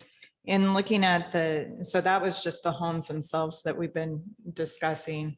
And then the 82C49 that's been proposed. Knowing that homes will be moved in and out, would there be any suggestions to make sure that the community itself interfaces well with the street? The one thing that staff was able to think that staff thought of was almost requiring landscaping or open space adjacent to the street, but really didn't have a whole lot of other suggestions to make sure that that interface with the street would be interact well with the street, depending on how things are moving in and out of the community. What page are you on, maybe in the staff report, just so I can pull it up? Really not any in particular, but the 82C49 starts on page 11 of the staff report. So Jenna, I think I can kind of answer what we were thinking. So we obviously are concerned about the same thing. And so I think as we look through the code, we had started with the RV park code, but we've really made a lot of movement away from that because it really just didn't cover all of that. And so I think what we included was that landscaping for the manufactured home communities, because we thought at least that kind of addressed a little bit about landscaping along the street. And this effectively is what we kind of think of as a manufactured home community. With that, there's no specific, which provision are you? I think, let me see. Well, it was just the one. Let me see where it is here and here where we Yeah, we did add something because I do remember we agreed we wanted it to interface well. So we said we don't want it fully fenced like the RV park, and then we wanted a landscape buffer, which we cited. Oh, number 7 on site layout and design. Tiny home communities shall meet all landscaping standards of manufactured and mobile home communities as set forth by this title. Yeah. And so we kind of thought that would be the easiest way to do it because it's already written. Well, it's not, is I guess my point. I wasn't meaning in this, I was meaning in the manufactured home ordinance, what you were pointing to. Jenna's, there's not enough detail in the code we've referenced. Oh, gotcha. So you're just saying we need to reference that code better? Or just be super specific with what we're saying. I think you need. I would say draft, because I don't know that there is code that you're referencing there. I think it's just, so I think the code I was thinking I was referencing was the code that applies to the manufactured home communities in the landscaping section and tree protection provision. Maybe. But I'll look and we'll check and make sure. I guess the question is there anything beyond what already exists as the requirements in other city code that we would need to reference? Yeah, so it's 8-4I-4B. So I assumed we would just meet all the code that had to be met by manufactured home communities.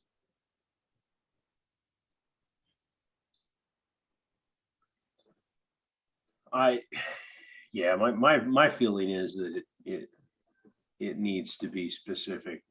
Okay. To these tiny home communities. Got it. We will make that change. 7.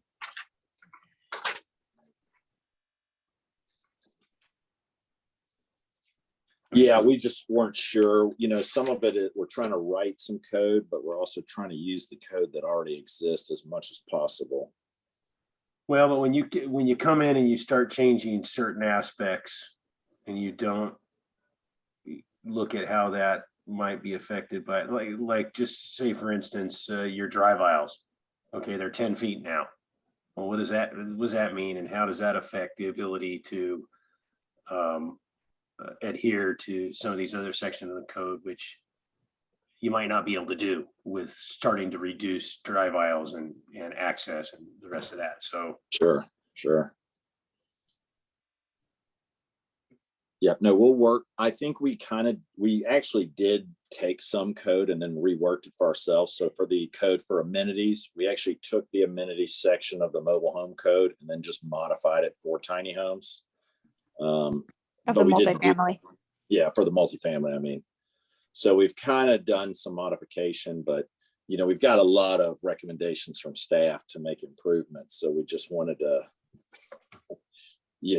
at least get from you guys the design aspects that we've added, so you could see that and we could at least get some comments on that design part.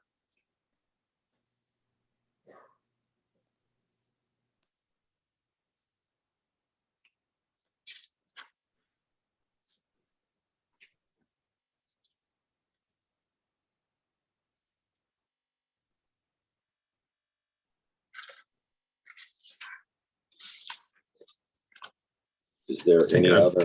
No, I'm just scrolling through and I saw the part where it was the term traditional RV needs to be defined. Sure. And I think that is a DOT definition, right? I think that there's an RV designation that you can tie to for that. Yeah, well, and maybe, depending on what planning and zoning says and city council says, maybe, as Brett has kind of said, maybe we There's just no remove the RV part from it. Yeah. If everybody's happy with that, then I think we're okay removing it. We don't have any reason to try to keep RVs as part of this. It was really more that one of the city council members kind of said, hey, if you're really trying to do something affordable, wouldn't you allow some RVs to be there? but are you trying to create maybe a cohesive community environment? Sure. I think that that's what you're trying to do here, in my opinion. I'd agree. And so that might eliminate some of this extra stuff that's kind of trying to deal with the RVs that we're allowing. We might eliminate that if all the other committees are okay. Now we can at least say, hey, design review thinks that shouldn't be there. And again, I think I'm of the opinion, I've always liked a small percentage of RVs. I think I do like Spartans and Airstreams. I think if they're reviewed appropriately, I think they could be attractive as a small percentage in some communities. But if the bodies don't want it, we're okay with that. So it's just.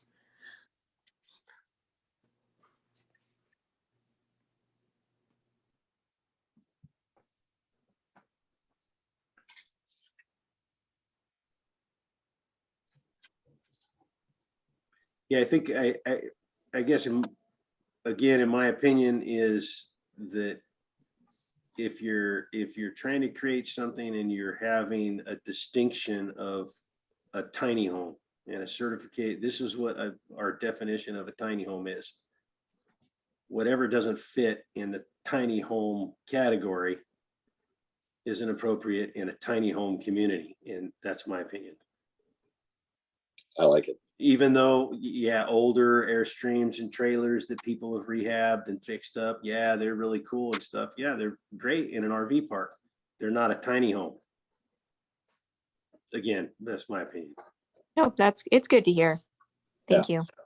Well, we like that because, like I said, I think we don't necessarily want a bunch of RVs being able to be there, because I do think it kind of downgrades the idea of what we're trying to do. It's kind of hard to make that distinction of once you open the door, and then it's like, okay, this year of RV, it has to be fixed up. Right, It has to, right. you know, and then all of a sudden you got all this other criteria that Yep. It's almost easier if it's Yeah. either or, Yeah, I'd agree. less confusion. I might add an opinion related to, I know you took the multifamily amenities, but when you think through living in such a small space, whether it's even just using an RV for the weekend, the tendency tends to be living outside of that space too. You're not going to stay inside the entire time. And also having been at an RV park that was full of Airstreams, they really did add amenities where you could go take a shower, you could do your laundry, there was a little store, you could go swimming or a hot tub, and it really made that area very livable versus if you don't have an increased number of amenities required, then you may be stuck just in your lawn chair adjacent to your unit all the time and not have as livable as a community. So I agree. Go ahead. Jenna, I'm finding that amenity section. So what's maybe your suggestion on that? I do see what you did, and it's fairly close to the number of units per amenities that multifamily has. But in the staff report, I said consider having required amenities and then maybe increased. Just a question, should those amenities be increased? Okay. Yep, we'll look at it. Instead of saying choose from these four, you say you must have A and B and then choose from C, D, E. Is that what you're saying, Jenna? Right. And I was trying to think through the worst case scenarios too. And I don't remember what I picked, but I kind of went through the 3 different categories and was like, if you had an area with a common area, because it's not defined in size of, like, the code has a 20 by 20 requirement. This doesn't have that. So you could have that taking your dog on a leash to an area that's basically weedy, and there was something else in it, would work as all 3 amenities. And so just being really, again, I'm trying to look at the worst case scenario and make sure that not that code is over prescriptive. I understand what you're trying to do to allow flexibility, but also enough safeguards to prevent And not going to be the longevity standard. along those lines, it might be worth really thinking about a minimum number of units for a community, because i.e. 3 tiny homes is not a community. You know, there is lots of studies that have been done when you talk about smaller infill communities and what constitutes really the feel of a community, and then how big before it is bigger than what we want for a community feeling, you know, so that then it is important to be into clusters in smaller groups. And so there's numbers there that if you're going to require, okay, if a tiny home community, it should have these amenities. Okay, well, in order to support and really make those amenities work and function like they should, requires a minimum number of tiny homes to really have, to create a community or a sense of community. So probably think about that too, and how that plays into this whole thing. Got it.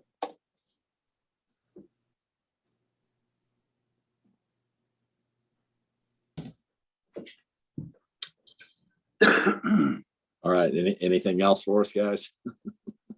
I don't have any more. 6:40. I think I'm ready for some dinner. Yeah, thank you guys. It was a long one. We Yep, thank appreciate you so much. everybody's times and we will put these comments in and send them to staff again. Okay, very good. Thank Great. you. See you guys. Thank you. Thank you very much for everyone's time. Thanks, everybody. Good night. Thanks.